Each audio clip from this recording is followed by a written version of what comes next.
حزو بقفي حزوة حجونا يبلي السلام يلن سلام يلن سلام بزاري مو يبلي السلام يلن سلام سلام هاجر على النور هاجر يخدانو هالكالات يلي تسمعون الرجلو ملاسي يبلون هاجري بسمله حيالي وزهزبي نتزستو عليه ميري ميري ميري ميري ملاسي يبلون عندي أمانو نري مي نري مي نري مي انتاينو نري مي نري مي نري مي انتاينو حنتي يا قالو حنتي يا قالو صنع قالو زهزبي حنتي يا قالو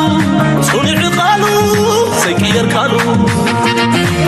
حجونا يبلي السلام يلن سلام يلن سلام بزاري مو يبلي السلام يلن سلام سلام حد حدكاتنا عرق تزقنو حمام بازحو فوس زعقنو نقينا عندك فوق نقول عزقنو ادم يزفلطا قربت كي تخدمو ميري ميري ميري ميري ملاسي عندي غالو نري مي نري مي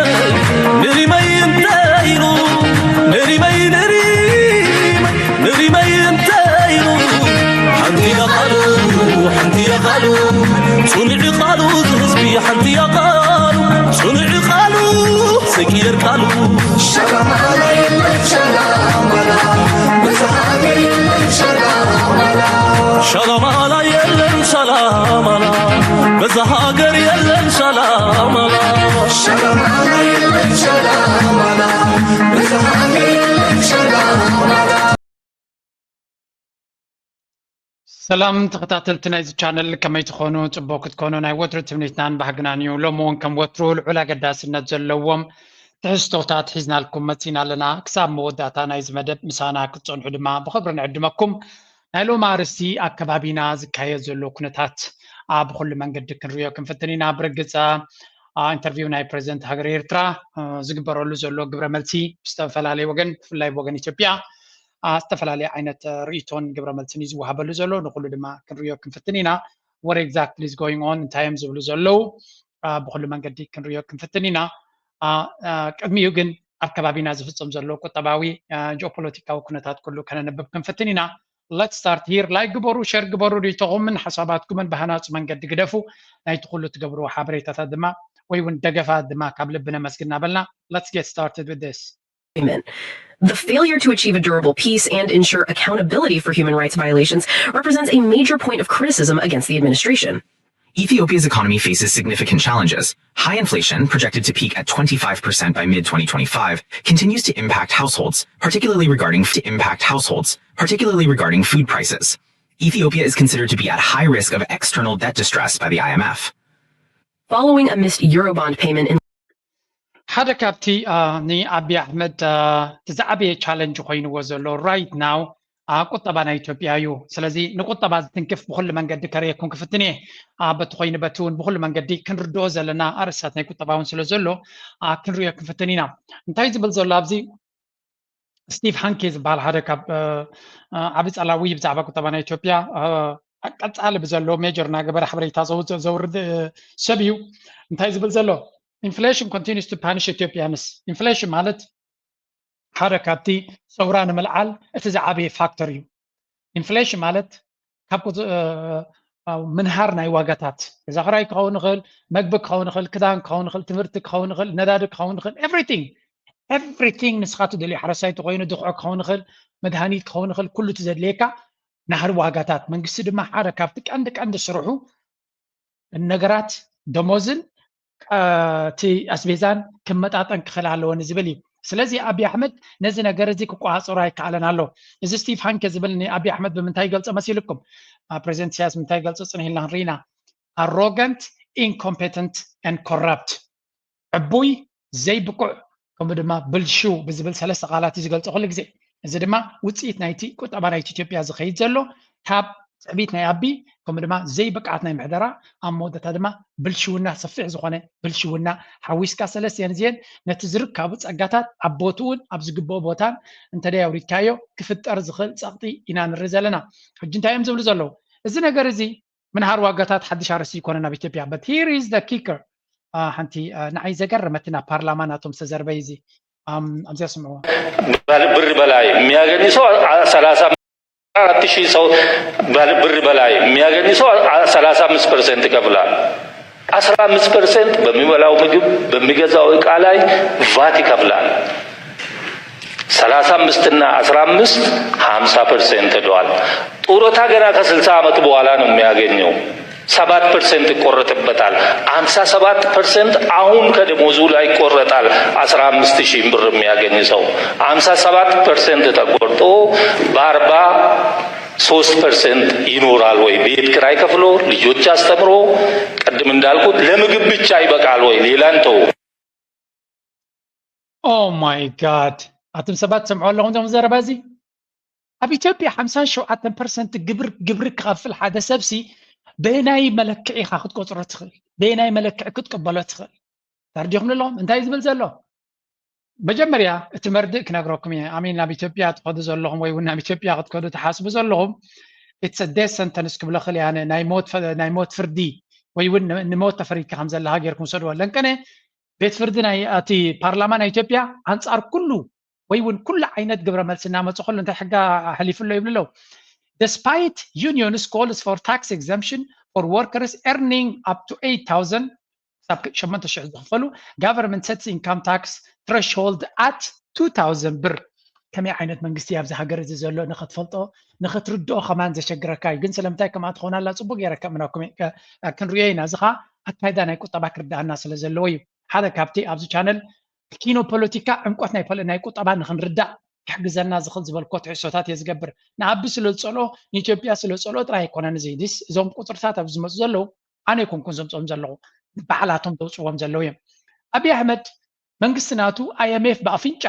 ወይ እውን ብጎረሮ ሒዙ ዘግብሮ ዘሎ እዩ እንታይ እስከ ኩሎም ዩኒዮንስ ናይ መምሃራን ዩኒዮን ናይ ሓካይም ዩኒዮን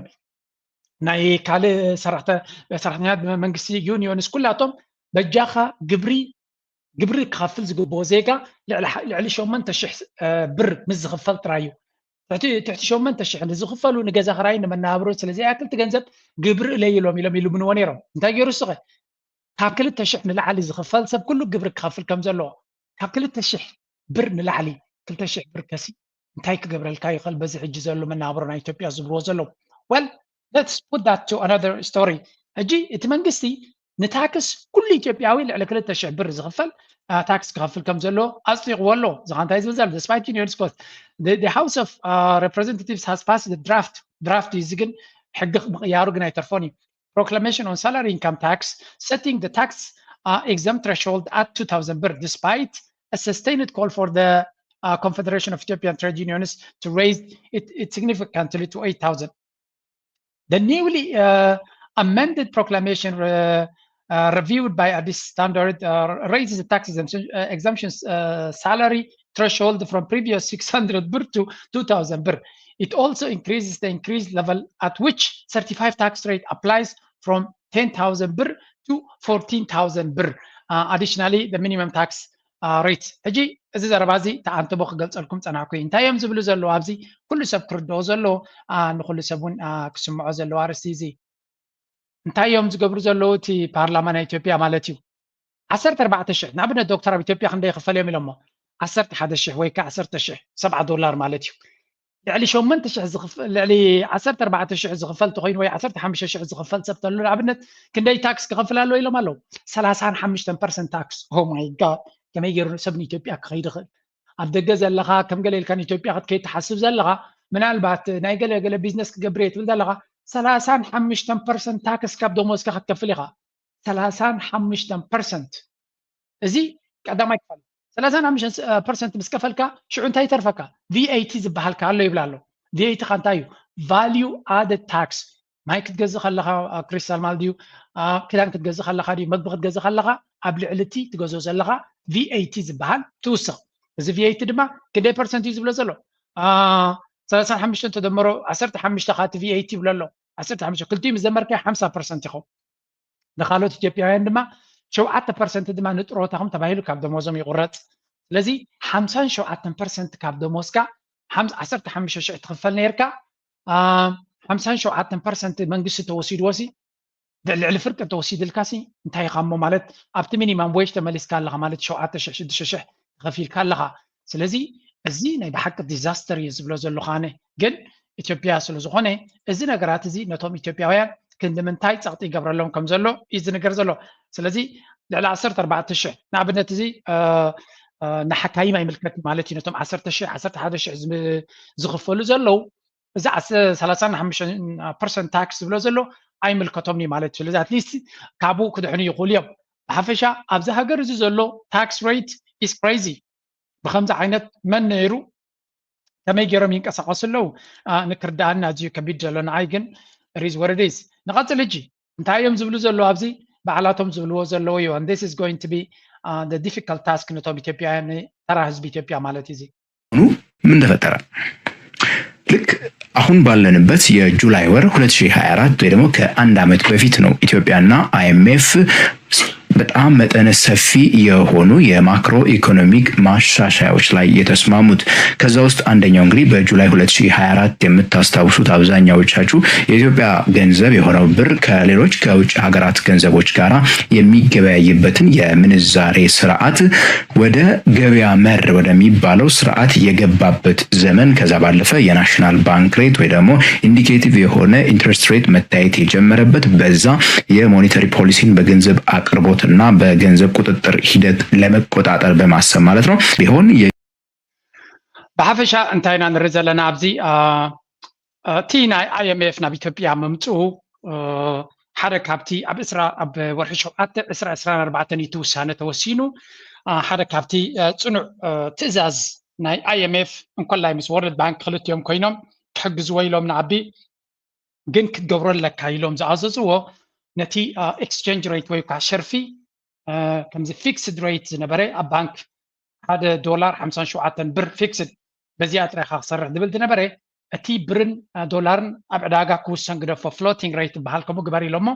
ንዑ ምስ ፈተነ እንታይ ኣጋጢሙ እቲ መንግስቲ እቲ ባጤራ ናቱ completely depreciate ገይሩ ማለት ታሕቲ ወሪዱ መጀመርያ ኣብ ቀዳማይ መዓልቲ 70 ኢሉ 77 ኢሉ ሎሚ ናብ 140 ገፁ ከይዱ ከም ዘሎ ኢና ንርኢ ዘለና መጠን እቲ ኮንፊደንስ ናይቲ ቁጠባ መጠን እቲ ህዝቢ መጠን እቲ ርግኣት ዝተሳእነ ድማ እቲ ዘሎ ቅልውላው እናባእሰ ዝኸይድ ምክንያቱ ኣብ ማርኬት ኢኮኖሚ ኣብ ዕዳጋ ዝውስኖ ኢኮኖሚ ናይ ሸርፊ ይኹን ናይ ካልእ ቁጠባ ፀጥታ ሰላም ርግኣት ኣዝዮም ኣገደስቲ እዮም ምክንያቱ እዚኦም ተዘየለው ሰባት ነቲ ባጤራ ናይቲ ሃገር ኣይኣምንዎን እዮም ኩሉ ዓቕሚ ዘለዎ ሰብ ኣብ ኢትዮጵያ ዘሎ ካብ ብር ወፃኢ ካልእ ባጤራ ክሕዝ ዝፍትን ወርቂ ዲ ክሕዝ ዝፍትን ዶላር ዲ ክሕዝ ዝፍትን ዩሮ ዲ ክሕዝ ዝፍትን ቢትኮይን ዲ ክሕዝ ዝፍትን ዝከኣል ተኮይኑ ገለ ነገር ሃርድ ኣሰት ክሕዝ ዝፍትን ስለምንታይ እቲ ባጤራ ፕሪንት ክግበር ዝኽእል ወይ መቆፃፀሪ ስለ ዘይብሉ ዳትስ ዋይ ድማ እቲ ንሪኦ ዘለና ኩነታት እቲ ቅልውላው እናባእሰ ዝኸይድ ዘሎ እናኸበደ ዝኸይድ ዘሎ እናወደቐ ዝኸይድ ዘሎ ኣብይ ኣሕመድ ድማ ነተን IMF ዝሃብዎ ገንዘብ ነቲ ቁጠባ ቀልጢፉ በቲ ሓደ ግብሪ ክትግድን ክትገብር ኣለካ ኢሎም እቶም ኣብ ቅድሚ ዝረኣናዮ ናይ ግብሪ ፀቕጢ ካብኡ ዝመፀ ምዃኑ እዩ ዝንገር ከም ውፅኢት ናቱ ድማ እቲ ህዝቢ ኢትዮጵያ ነቲ ኩነታት ናቱ እናንበበ ይኸይድ ኣሎ ሓደ ካብኡ ድማ እዚ ተንጠልጥለው አይቀሩም እላለሁ ብዙ ጊዜ ቋንጣውንም ዘልዝሎ የሰቀሉ አውርዶ ይበለዋል ስልጣንንም ያወጣው ህዝብ ይጥለዋል ሰው ጠግቦ ካልበላ ጠቅላይ ሚኒስትሩ ሚራክል ነው እድገታችን ይላሉ የቱ ጋ ነው ሚራክል የሆነው የዳዋ አንጀት ውስጥ ጠብ አድርጎ ልጆቹን አጉርሶ ማኖር ካልቻለ የቱ ጋ ነው ሚራክሉ ሚራክል ነው እኮ የሚባለው እድገት የሰዎችን ኑሮ እኮ አሻሽሎ ነው እድገት ካለ የእያንዳንዱ ዜጋ ኑሮ መሻሻል አለበት ኑሮን የዜጎችን ኑሮ ያላሻሻለ እድገት የቱ ጋ ነው ያለው የምንገነባቸው ፎቆች የምናለማቸው መናፈሻዎች መዝናኛዎች ከሆኑ እሱ ለጥቂት ሰዎች ነው ምናልባት ወደፊት ኢትዮጵያን እድገት የማይታይ የማይዳሰስ ቅርስ ብሎ መዝግቦታል አሉ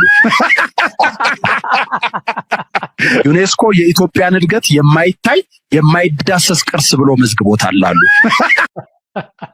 እንታይም ዝብሉ ዘሎ ብሓፈሻ እቲ ዘረባ ኣብ ቅድሚ ዝበሃል ዝነበረ ኣብይ ኣሕመድ ቁጠባ ናይ ኢትዮጵያ ሚራክል ምስጢራዊ ዝኾነ ዕቤት እዩ ዘርኢ ዘሎ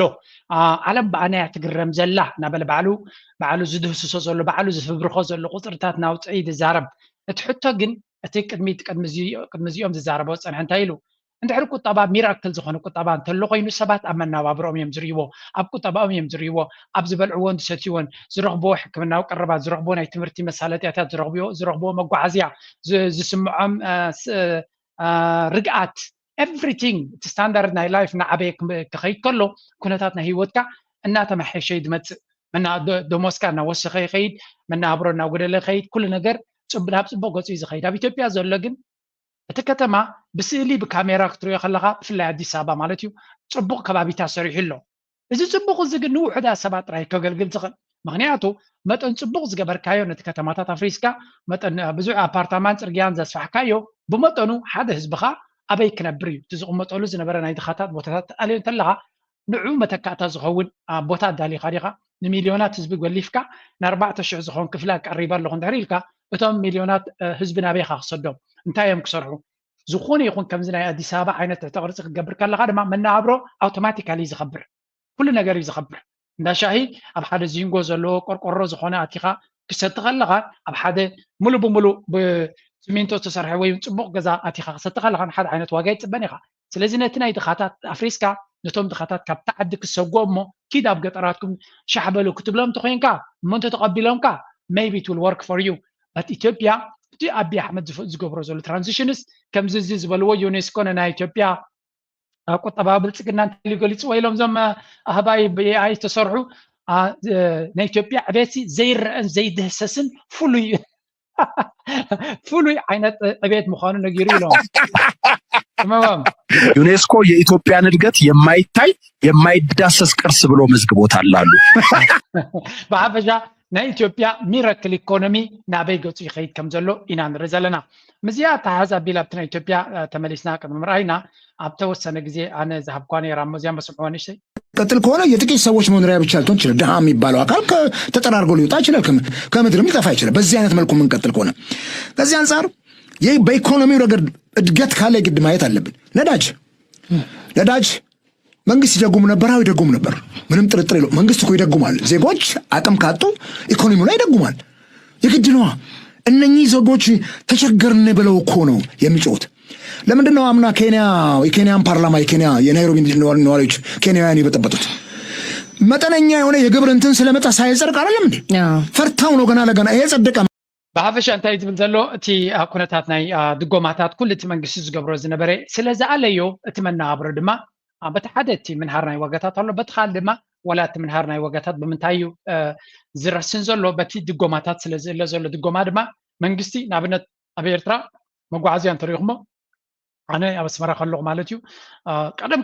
10 ዓመት ማለት የዛረብ ዘለኹ 2006 ኣነ ኣብ ኣስመራ ተማራይ ነይረ ካብ ሓደ ቦታ ናብ ሓደ ቦታ ክትከይድ ክንደይ ናቕፋይ ነይሩ። ኤግዛክትሊ እቲ ነዳድን ገለን ከምኡ ነይሩ ማለት ኣይኮነን። መብዛሕቲ ግዜ ሕጂ ክንደይ ኣሎ ትፈልጥዎ ኢኹም። እቲ ዋጋ ትኸፍሎ ዘለካ ድጎማ ኣለዎ። ስለምንታይ ኢኸ መንግስቲ ድጎማ ዝገብር? ንድጎማ ካዕልየቱ ኮይኑ ደሞዝካ ከስተኻኽል ኣለዎ መንግስቲ። ህዝቢ ማዕረቱ ትኸፍሎ ዘለካ ይክነብር ዘለዎ። ስለዚ እንድሕር ደሞዝ ትሑት ምዃኑ ብፍላይ ሰራሕተኛ መንግስትን ገለን ትሑት ደሞዝ ትቦ እንተለካ ኢልካ ትሓስብ ኣለካ ነቲ ዋጋ ናይ ነዳዲ ይኹን ነቶም ካልኦት ናይ ሕክምና ድማ ባላንስ ክትገብሮም ኣለካ። ስለዚ ሕክምና መግቢ መጓዓዝያ እዚኣቶም ክትቋፀሮም ክትክእል ኣለካ። እንድሕር ናብ ዕዳጋ ክትገጥፎም ኮንካ ግን ደሞዝ ድማ ምሱ ክዓቢ ክኽእል ኣለዎ። ተደየለት ህዝቢ ከምዚ ኣብ ኬንያ ዝገብሮ ዘሎ ኣብ ጎደናታት ወፂኡ ኣንጻርካ ይድስለፍ እዩ ዝብል ዘሎ። ኣብ ኢትዮጵያ ከምኡ ከጋጥም ድያ የጋጥምን ንግዜኡ ንገድፎ but the situation is not easy። ቀሊል ኩነታት ከምዚ የለ ንፈልጥ። ቅድሚ ዝተወሰነ ግዜ ዝገበርኳ ቪድዮ ኣብ ሶሻል ሚድያ ሪኢኹም ኣለኹም እስከዚያ ስምዕዋ 4 ቢልዮን ዕዳ ኣለዋ ማለት እዩ። ምክንያቱ እቲ ዕዳ ናታ እቲ ኢኮኖሚ ናታ ልዕሊ ኢኮኖሚ ናታ ዕዳ ዘለዎ ሃገር እዩ። እዚ እቶማት ዘይትኽእሉ ቀሲልኩም ማትስ ክትገብሩ ኣለኩም። ምክንያቱ I wish I could explain you more clearly ካብዚ ንላዕሊ። ስለዚ ኣብዚያ ክንረዳዳ ክንክእል ኣለና። ናይ ብቐዳማይ ዘምፀኸያ 176 ትብል ኣይነበርካን ክትብሉ ኢኹም። እወ እሱ ግን 21 እዩ ከምዛ ትሪእዎ ዘለኹም። ኣብ 21 176% ናይ ኢኮኖሚ ናታ ነይሩዋ ዕዳ። ሕጂ ግን ኣብ 23 ጎዲሉ ኣሎ። ካብ 173% ናይ ቁጠባ ዝነበረ ናብ 146%። እዚ ትሪእዎ ዘለኹም ቪድዮ መቸም ኣብ I don't know 23 ድዩ 22 ዝገበርኮ ቪድዮ እዩ ኣብኡታት ግዜ ዝገበርኮ እዩ እቲ ሓበሬታ ካበይ ከም ዝመፀ ሓደ ካብቲ ንዓይ ፅቡቅ ዝስማዓኒ ዝዛረቦ ዘረባ ሶርስ ኣለዎ ምንጭ ኣለዎ ሕጂ ብቅዓት ናይቲ ሶርስ ምዕቃን ከም ግለሰብ ክገብሮ ይግባአኒ እዩ ግን ኣነ ተምሃራይ ናይ ቁጠባ እየ ኢኮኖሚክ ክትምሃር ከለኻ እንድሕሪ ኢኮኖሚክስ ተማሂርኩም ኣለኹም ፋይናንስ ተማሂርኩም ኣለኹም ዝእመኑ ሶርስስ ዝበሃሉ ዝእመኑ ኣብ ትምህርቲ ናትካ ማለት እዩ IMF ወርልድ ባንክ እዚኦም ቶም ዝእመኑ እዮም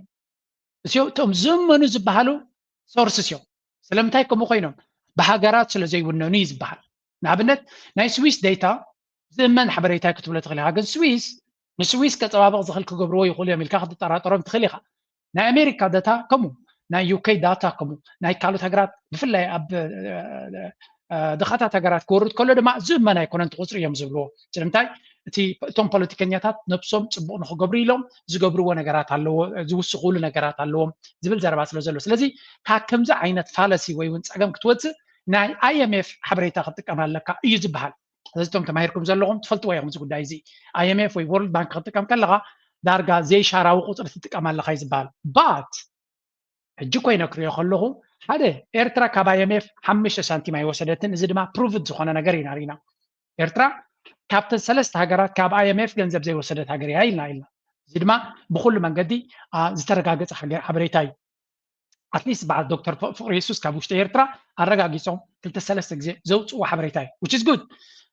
እዚ GDP to debt to GDP ratio ዝበሃል ዘሎ ድማ ዕዳ ብመንፅር ቁጠባ ዝበሃል ዘሎ ድማ ኣብ IMF መጀመርያ ኣነ ብታ ቪድዮ ዝቀረብኩላ ሽዑ ይዝክር እየ ከማን እቲ ሓበሬታ ካብ ኤርትራ ከይድና ኢና ኣምፂናዮ እዮም ዝብሉ ኣሎ ብቲ ዌብሳይት ናቶም ኣርእየ ነይረ ኣነ እንተኾነ ኤርትራ ኣይለቃሓቶም ኤርትራ ካብ IMF ዝኾነ ገንዘብ ኣይወሰደትን ሶ ከመይ ጌራ ኤርትራ ነቲ ሓበሬታ ትክትቦም ክኢላ it's a very good question ኣነ ኣብዚ ዝበልክዎ ኣይኮነን ፀገም ኮይኑ ስምዓናይ ነዚ ነገራት እዚ ኤርትራ እንድሕሪ ካብ IMF ዝኾነ ሳንቲም ዘይትወስዳላ ሓበሬታ ብትክክል ሂባቶም ድያ እቲ ዝሃብዎ ሓበሬታ ትሂቦም ኮይኖም ከ ትክክለኛ ነቲ መንግስቲ ኤርትራ ዝውክል ሓበሬታ ዲታ IMF ኣውፅይዎ ዘሎ ምክንያቱ ሓበሬታ ኣብ IMF ወፅዩ ዘሎ ዓብይ ሓደጋ ክፈጥር ዝኽእል ነቲ ሃገር ወይ እውን ሓቂ እንተኮይኑ እዩ ማለት እዩ እንተደይ ኮይኑ ግን IMF ዝኣክል ኣንፃር ኤርትራ ይዛረብ እንተሎ ኣብቲ ናይ ቁጠባ ደረጃ ዝኾነ ኢንቨስተር ክመፅእ እንተሎ ናብ ኤርትራ ማለት ሓደ ኢንቨስተር ንመንግስቲ ኤርትራ ከለቅሖ ድዩ መንግስቲ ኤርትራ ከም ካልኦት መንግስታት ይልቃሕ ካብ ካልእ ናይ ኤርትራ ክሬዲት ወርሲነስ ብምንታይ ዝዕቅኑ ወይ ከዓ ኤርትራ እንታይ ዓይነት ናይ ለቃሕ ምፅዋር ዓቕሚ ኣለዋ ንዝብል ብናይ IMF ከምኡ ድማ ናይ ወርልድ ባንክ ሓበሬታ እዮም ክዕቅንዎ ዝኽእሉ ምክንያቱ ካብኡ ሓሊፎም ካልእ ቁፅርታት ክጥቀሙ ስለ ዘይክእሉ ስለዚ ምስ ገለገለ ቅዱሳት ደቂ ሃገር ንዘራረብ ፀኒና ነዚ ሓበሬታ እዚ ፋክት ቼክ ክንገብሮ ክንክእል ኣለና ነዚ ፋክት ቼክ ማለት ድማ ምስቲ ኩነታት ኣብ ኤርትራ ዘሎ ሪኢኻ እዚ ቁፅሪ እዚ ዝተጋነነ እዩ ሓደ ካብቲ ዝተቐበልኩ ሓበሬታ ሕጂ እንታይ ዝብል እቲ ዕዳ ዝበሃል ዘሎ ብሙሉ ካብ ደገ ዝተለቅሐቶ ገንዘብ ኣይኮነን እዚ ዝብል ስለዚ ዶሜስቲክ ዴት ኣለዋ ካብ ውሽጢ ዓዲ ነቲ መንግስቲ ኤርትራ ካብ ባንክ ናይ ኤርትራ ካብ ሃገራዊ ካብቲ ባንክታት ናይ ኤርትራ ዝተለቅሖ ገንዘብ ኣሎ ሕጂ ሃገራት ውሽጣዊ ለቃሕ ፀገም ኣይኮነን ንዕን ናተን ባጤራ ስለ ዝኾነ ናተን ቁጠባ ስለ ዝኾነ ድሓን እዩ እቲ ዝኸፍአ ዝበሃል ፎሬን ዴት እዩ ካብ ወፃኢ ትወስዶ ዕዳ እዩ ስለዚ ኩሉ እቲ ንሪኦ ዘለና ኣብዚ ናይ IMF ተሓቢሩ ዘሎ ነቲ ውሽጣውን ደጋውን ኣጣሚሮም ከም ዕዳ ገይሮም እዩ ገልፅዎ ስለ ዘለዉ ሕማቕ ስእሊ ክፈጥር ይኽእል እዩ ኣነ ዝገበርኮ ቪድዮ ጥራይ ኮንኩን ሕማቕ ዝብል ዘለኹ ኣነ ክርዳእና ክኽእል ኣለዎ ኣነ ስለ ዘይበልክዎ እዚ ኩነታት ዘይቅየር ማለት ኣይኮነን ኣብ IMF ዘሎ ሓበሬታ ሪፖርት ክግበር የብሉን ዝብል ሰብ ኣሎ ሓደ ጥዕና የብልካን ጥራይ ዝብለካ ንዓኻ IMF ስለምንታይ ከምኡ ገይሩ ክገብር ኢልና ኢና ክንሓቲ ዘለና እምበር ጆርጆ ስለምንታይ ኣብ IMF ዘለዎ ሓበሬታ ከውፅኽ ኢሉ ትብል እንተለኻ ደሉዥናል እየ ዝብለካ ሃውታቲ እየ ዝብለካ ሃውታቲት እየ ዝብለካ ስለምንታይ ነቲ ምንጭ ናይቲ ሓበሬታ ንዑ ኢኻ ምልክት ሕቶ ክትእትዎ ዘለካ እምበር ኣብ ሓደ ምንጭ ዝወፅእ ሓበሬታ እሞኻ ከም IMF ንድሕሪ ቁጠባ ዝርዳእካ ኮይኑ ከም IMF ዝኣክል ዘይቅቡል ቁፅርታት ናይ ኤርትራ ገይሩ ይጠቅስ እንተሎ ናይ IMF ካ ትከስስ ኣለካ ኤርትራ ድማ ንዑ ኣብ ዝግብኦ ቦታ ክትከሶ ኣለዋ ወይ እውን ፋክት ቼክ ክትገብር ኣለዋ ከምዚ ንኣብነት ሓደ ቅዱስ ኤርትራዊ ፀሓፈለይ ዕዳ እቲ ቁፅርታት 100 ካብ 100 ሓቂ ይሓስት ከይበልና ሓደ ካብቲ ቀዳማይ ጌጋ ክኸውን ዝኽእል እቲ ዕዳ ብምሉ ናይ ውሽጢ ሃገር ናይ ደገን ብሓደ ኣጣሚሮም እዮም ዘለዉ ናይ ውሽጢ ሃገር ዕዳ ድማ ናይ ሃገር ከቢድ ኣይኮነን ብዝኾነ መንገዲ ክትፈትሖ ትኽእል እያ ብደገ ድመፅእ ዕዳ ግን ብናይ ወፃኢ ሸርፊ ስለ ዝኾነ ወርቅኻን ጨርቅኻን ሸጥካ ኢኻ ክተምፅእ ዘለካ ንዑ ንክትከፍል ውሽጢ ዓድካ ዘሎ ግን ዋላ ፕሪንት ጌርካ ክትከፍሎ ትኽእል ኢኻ ግን እቲ ቁጠባኻ ኣሉታዊ ስምራት ይገትፈሉ እዩ ብሓፈሻ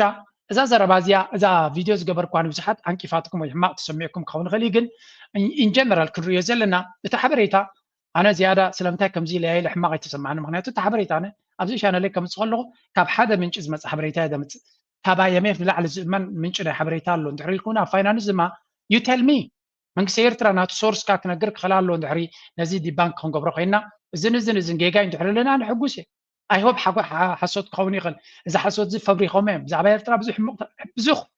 ብዙሕ ሕማቕ ተባሂሉ እዩ ስለዚ ነቲ ሕማቕ ድማ ኣብዝን ጌጋ ኣሎ ተባሂሉ ዲባንክ እንተኮይኑ ደስ ብለና ንኤርትራ ዕዳ ንክህልዋ ኣይደልን እየ ኣብቲ ግዜ እቲ ግን ከምዚ ሕጂ ዝዳብል ንኩሉ ነገራት ብዓይኒ ማይክሮስኮፕ ዝርዮ ዝነበርኩ ከምኡ ይርአኒ ዋላ ሕጂ IMF ኣነ ዝእመን ትካል ክብል ይኸብደኒ እዩ ንዑ ንክብል ግን ፅኢልካ ብስምዒት ዘይኮነ መንግስቲ ኤርትራውን ክሕግዘና ክኽእል ኣሎ እዚ ነገራት የብሉን ከምዚ ሕጂ ሓደ ቅዱስ ኤርትራዊ ዝፀሓፈለይ እሱ እውን ሓጋዝ ሓበሬታ ኢና ግን ዊ ሃቭ ቱ ኩሉ ግዜ ነዚ ከምዚ ዓይነት ሓበሬታታት ካብ ሓቂ ዝረሓቁ እንተኮይኖም ዲባንክ ክንገብሮም ክንክእል ኣለና በዚኣ ገይረ ክእርማ ይደሊ ሕማቕ ተሰሚዕኩም ሕማቕ ክስማዕኩም ኢለ ይኩንኩም ገይረ ግን ሳምታይምስ ካ እቲ ክውንነት እቲ ሓበሬታ ካበይ ይመፅእ ብኸመይ ይመፅእ እንተፈሊጥካ ድማ ብከምኡ እውን ክንሰግሮ ንኽእል ኢና ክብል ይደሊ ማዕረምታ ብዙሓት ንፕሮፓጋንዳ ይጥቀሙላ ኣለዉ ግን ኣይሆፕ መንግስቲ ኤርትራ ድማ ዴት ቱ GDP ሬሽዮ ናይ ኤርትራ ባዕሉ ኣብ ዝደልዮ ግዜ ብፅቡቅ መንገዲ ይገልፆ ኸውን ምስ ገለፆ ድማ ኣብዚ መፂና ደስ እናበለኒ ፕሬዘንት ክገብረ let's go back to the topic of ካልእ ብዛዕባ ኤርትራ ዝበሃል ዘሎ ነገራት ክንርኢ ኢና መጀመርያ ቅድሚ ናብኡ ምኻድና ኣብዚኣ ሓንቲ ቪድዮ ለንቀነ ዝሪኣ ዘለኹ ንዓይ እውን ቁርብ ዘይተበራሃትኒ ዘላ ምናልባት ኣከመይ ኩነታት እያ ተባሂላ እውን እርግፀኛ አይኮንኩን ዘሎ መካረሩ እንደቀጠለ ነው። በተባበሩት መንግስታት ድርጅት ውስጥ ዲፕሎማት በመሆን የሰሩት ኤርትራዊ አምባሳደር አውዳሚውን ጦርነት ለማስቆም ኤርትራውያንም ሆነ ኢትዮጵያውያን በአንድ ላይ ለሰላም መቆም አለብን ሲሉ ጥብቅ ትዕዛዝ እያስተላለፉ ይገኛሉ። አምባሳደሩ ጦርነቱ ከተጀመረ ኤርትራ እንደ ዩክሬን ወረራ ይፈጸምባታል ብለዋል። የተባበሩት መንግስታት ድርጅት የፖለቲካ ጉዳዮች ምክትል ዋና ጸሐፊ አምባሳደር ኃይሌ መንቆሪዮስ የኤርትራ ዕጣ ፈንታ የሚሆነው የአፍሪካ ዩክሬን መሆን ነው ሲሉ ስጋታቸውን ገልጸዋል። እዚ ዘረባ እዚ I didn't know ካበይ ከም ዘምጽዎ ግን I'm really shocked ንኤርትራ ከም ዩክሬን አወዳዲርካ ንኤርትራ ብመንገዲ ዩክሬን ክገልጻ ምኻሉ አቶ ኃይሌ መንቆሪዮስ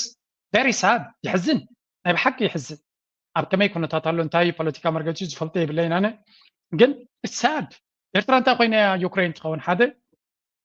ዩክሬን እኮ ናይ ኔቶ መጋበርያ ስለ ዝኾነት ኔቶ ንረብሓናቱ ኣሜሪካ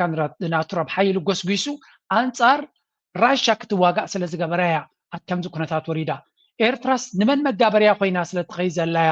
ዩክሬን ክትከውን ናይ ግብፂ መጋበርያ ዲ ክብላ ደልዩ ናይ ስዑድያ መጋበርያ ብዓብዩ እቲ መጋበርያ ኣብ 4 ኪሎ ደኮፊል የለን ዝኽርዖ ኻ መጋበርያ ንምዃን ስለዚ I am really shocked እዚ አቶ ኃይለ መንቆሪዮስ ዲፕሎማት ዝነበረ እዩ ናይ UN ዲፕሎማት ዝነበረ እዩ ኣብ ኤርትራውን ካብቶም ቬተራን ፖለቲሽንስ ዝነበረ እዩ ስለዚ how come ኣብ ክንዲዚ ዓይነት ካብ ኩንነት ዝረሓቐ I'm really shocked ግን it's surprising ኣብዚ ግዜ ዝንሰምዖ ዘለና ካብ ገለገለ መሆን ነው ሲሉ ስጋታቸውን ገልጸዋል። በኤርትራና በኢትዮጵያ መካከል ጦርነት ከተቀሰቀሰ በጦርነቱ እጃቸውን የሚያስገቡ ሀገራት ቁጥር እየጨመረ ይመጣል ሲሉም ተናግረዋል። የተባበሩት መንግስታት ድርጅት የፖለቲካ ጉዳዮች ምክትል ዋና ጸሐፊ አምባሳደር ኃይሌ መንቆሪዮስ ኤርትራና ኢትዮጵያ ወደ ጦርነት ከገቡ ሁለቱንም ሀገራት የሚያወድም እንደሚሆን ያስጠነቀቁ ሲሆን ጦርነቱ ከተጀመረ በሁለቱ ኃይሎች መካከል ሀገራት የራሳቸውን ወታደራዊ አሰላለፍ እንደሚያደርጉም ገልጸዋል። ባፈጃ እቲ ናቱ ሪቶን ሐሳብን ተገሪሜ ዘለኹ ኤርትራ ምስ ዩክሬን ብፍጹም ዘራኽብ ነገር የብላን ኤርትራ ሶቨሬን ኮይና ሉላዊት ኮይና ናታ ረብሓ ክትገብር ትደሊ ዘላ ትማል ድማ ፕሬዚደንት ኢሳያስ ነቶም ዘይኣመኑ እውን ብንጹር መንገዲ ኣብ ኩናትን ወረብ ኩናትን ከም ዘየለን እቲ ጉዳይ ኣብ ፖለቲካ ናይ ኢትዮጵያ ዝግበር ዘሎ ብፍጹም ምስ ኩንነት ናትና ዝተሓሓዝን ከም ዘይብሉ እናፈለጥና ከለና ከምዚ ዓይነት ዘረባ ክብሉ ክብል ምትፋሩ I'm really surprised but again እቲ ኩነታት ንሕና ክንቅይሮ ንኽእል ነገራት ኣይኮነን ሰባት ርኢቶ ኣለዎም ትርኢቶናቶም ጥራይ ሰሜካ ክትከይትኽእል ያጠንቅቃ ታውቃለች ሲሉ ተናግረዋል። ይህ ለሷ ማለትም ለሳውዲ አረቢያና ለፍላጎቷ ጎጂ ይሆናል። ስለዚህ ኤርትራን የመደገፍ ፍላጎት አይኖራትም አይባልም ብለዋል። አምባሳደር ኃይሌ ጦርነቱ ከተቀሰቀሰ ኤርትራን ሳውዲ አረቢያና ግብጽ የማገዝ ዓላማ አላቸው ብለዋል። ኢትዮጵያና ኤርትራ ወደ ጦርነት የሚገቡ ከሆኑ ሌሎች ሀገራት ጣልቃ ሊገቡ እንደሚችሉ የሚናገሩት አምባሳደር ኃይሌ ሳውዲ አረቢያ ፍንጫችን ስር ነች ያለችው፣ ግብጽ እዚህ ያለች፣ ለማንኛውም ኤርትራ ተወረርኩኝ እርዳታ ብሓፈሻ እቲ ቋንቋ ናይ ኩናት ምትንታን ኣብዚ ኢትዮጵያ ዝበሃል ሃገር ከም ልሙድ ተርእዮ እዩ ኮይኑ ዘሎ ብወገን ኤርትራ ዝበሃል ዘሎ ነዚ ኩናት ዝምልከት እውን እኮ ፕሬዚደንት ኢሳያስ ኢንተርቪው ቀሪብሉ ተዛረበ ነገር ከሎ ግን ቅድሚኡ ኣብዚ ሓይለ ዝበሎ ዘረባ እስከንስማዓዮ ሓይለ ደደቢት ዝበሎ ሓደ ሓበሬታ ነይሩ ኣብ ቀረባ እዋን ዝወፅእ ተባሂሉ ኣብ ምስጢራዊ ኼባ ዝተባሃለ ዝበሃል ዘሎ እዩ። ብርሃኑ ጁላ ብቅድሚ ትማሊ ካብ ኮሎኔላት ንላዕሊ መብዛሕትኦም ዝተረኸብሉ ኣዘዝቲ ኩራትን ንልዕሊኡን ክንብሎ ንኽእል ኢና። ኣዘዝ ክፍለ ጦር እውን ብፍሉይ ዝተዓደሙ ኣብ ዝነበርሉ ድህንነት ናይቲ ዓዲ ኣብ ዝተሳተፍሉ ናይ ድህነት ሓለፍቲ ዝተሳተፍሉ ናይ ፌደራል ፖሊስ ላዕለዎት ሓለፍቲ እውን ኣብ ዝተሳተፍሉ ብርሃኑ ጁላ ዝኣከቦ ኣኼባ ተኻይዱ። እዚ ብጭቡጥ ዝበፅሓና እየ ዝነግረኩም ዘለኹ። ኣብዚኡ ናይ ተጋሩ ክነንቀሳቐስ ንኽእል ኢና ተጋሩ ጀነራላት ኢና ዝብሉ እውን ከም ተሳተፍሉ ተገሊጹልና ኣሎ። እዚ ኣኼባ ገይሩ ኣብዚ ኣኼባ እዚዩ ካብ ዝበሎም ብደንብ ሓዙኒ እዚዩ ብጭቡጥ ዝበሎም እየ ዝዛረብ ዘለኹ። ኣብዚ ኣኼባ እዚዩ ካብ ዝበልዎ ብሽምግልናን ብኻሊእን እንዳበሉ ከኽርምዎ ለምዘበን ክሕልፍዎ ህዝቢ ትግራይ እስካዕ ዝፈላልዩ ኣብ ትግራይ ዘሎ ሓይሊ እስካዕ ንበታትን ናይ ኤርትራ ጉዳይ ነኽርሞ ዝብል እዩ ነይሩ ተሓሳቦም። ናይ ባሕሪ እንዳበልና ፖለቲከኛታት ቦቲን እንዳተንተኑ ሚድያታት እውን ብደንብ ገይሮም ካምፔን እንዳገበሩ ኣብ ደገን ውሽጥን ዘለዉ ሓይልታት ኣሰሊፍና ሰራዊትና እስካዕ ነደላድል ካልኦት ተወሳኺ ፅዋርን ተወሳኺ ካሊእ ሓይልን እስካዕ ነጣይሽ ብዋናነት ከዓ ናይ ትግራይ ሓይሊ እስካዕ ንመቅል ኣብ ዓፋር የስልጥኑ ፀለምቲ ሃሉ እዚኦም ቀስ እናበሉ እስካዕ ዝድልድሉ ኣዲስ ኣበባ ዘለው ኣዘዝቲ ሰራዊት ዝነበሩ እሞ ከዓ ተጋሩ ዝኾኑ እዚኦም እውን ተደላዲሎም ሒዝና ኣለና ዝተወሰነ ሰራዊት እስካዕ ዝብሉ ክሕግዝዎም ምእንታን እንዲ ክነግረኩም በበይ ከስልፍዎም ከም ዝደለዩ ዝገርም እዩ። እዚ እስካዕ ዝገብሩ ነኽርሞ እዩ ነይሩ ብሽምግልና ብኻሊእ እንዳበሉ ጎተት እናበሉ ናፍቲ እንዳበሉ ከኽርምዋ ድሕሪኡ ኣፍታ ዝደልይዋ ኣብ ቀውዒ እዋን እዮም ንሶም ዝደልዩ ኣብ ቀውዒ ዝደልይሉ ምክንያት ኣለዎም። ሓደ ኣዝመራ ከይእከብ ቀውዒ እንድሕር ኣትዮም ናይ ቀውዒ ኣዝመራ እንተተቃፂሉ በክ እንተተሪፉ ህዝቢ ሙሉእ ሓጋይ ይጠሚ ንዝቕፅል ክረምቲ እውን ይጠሚ ኣዝመራ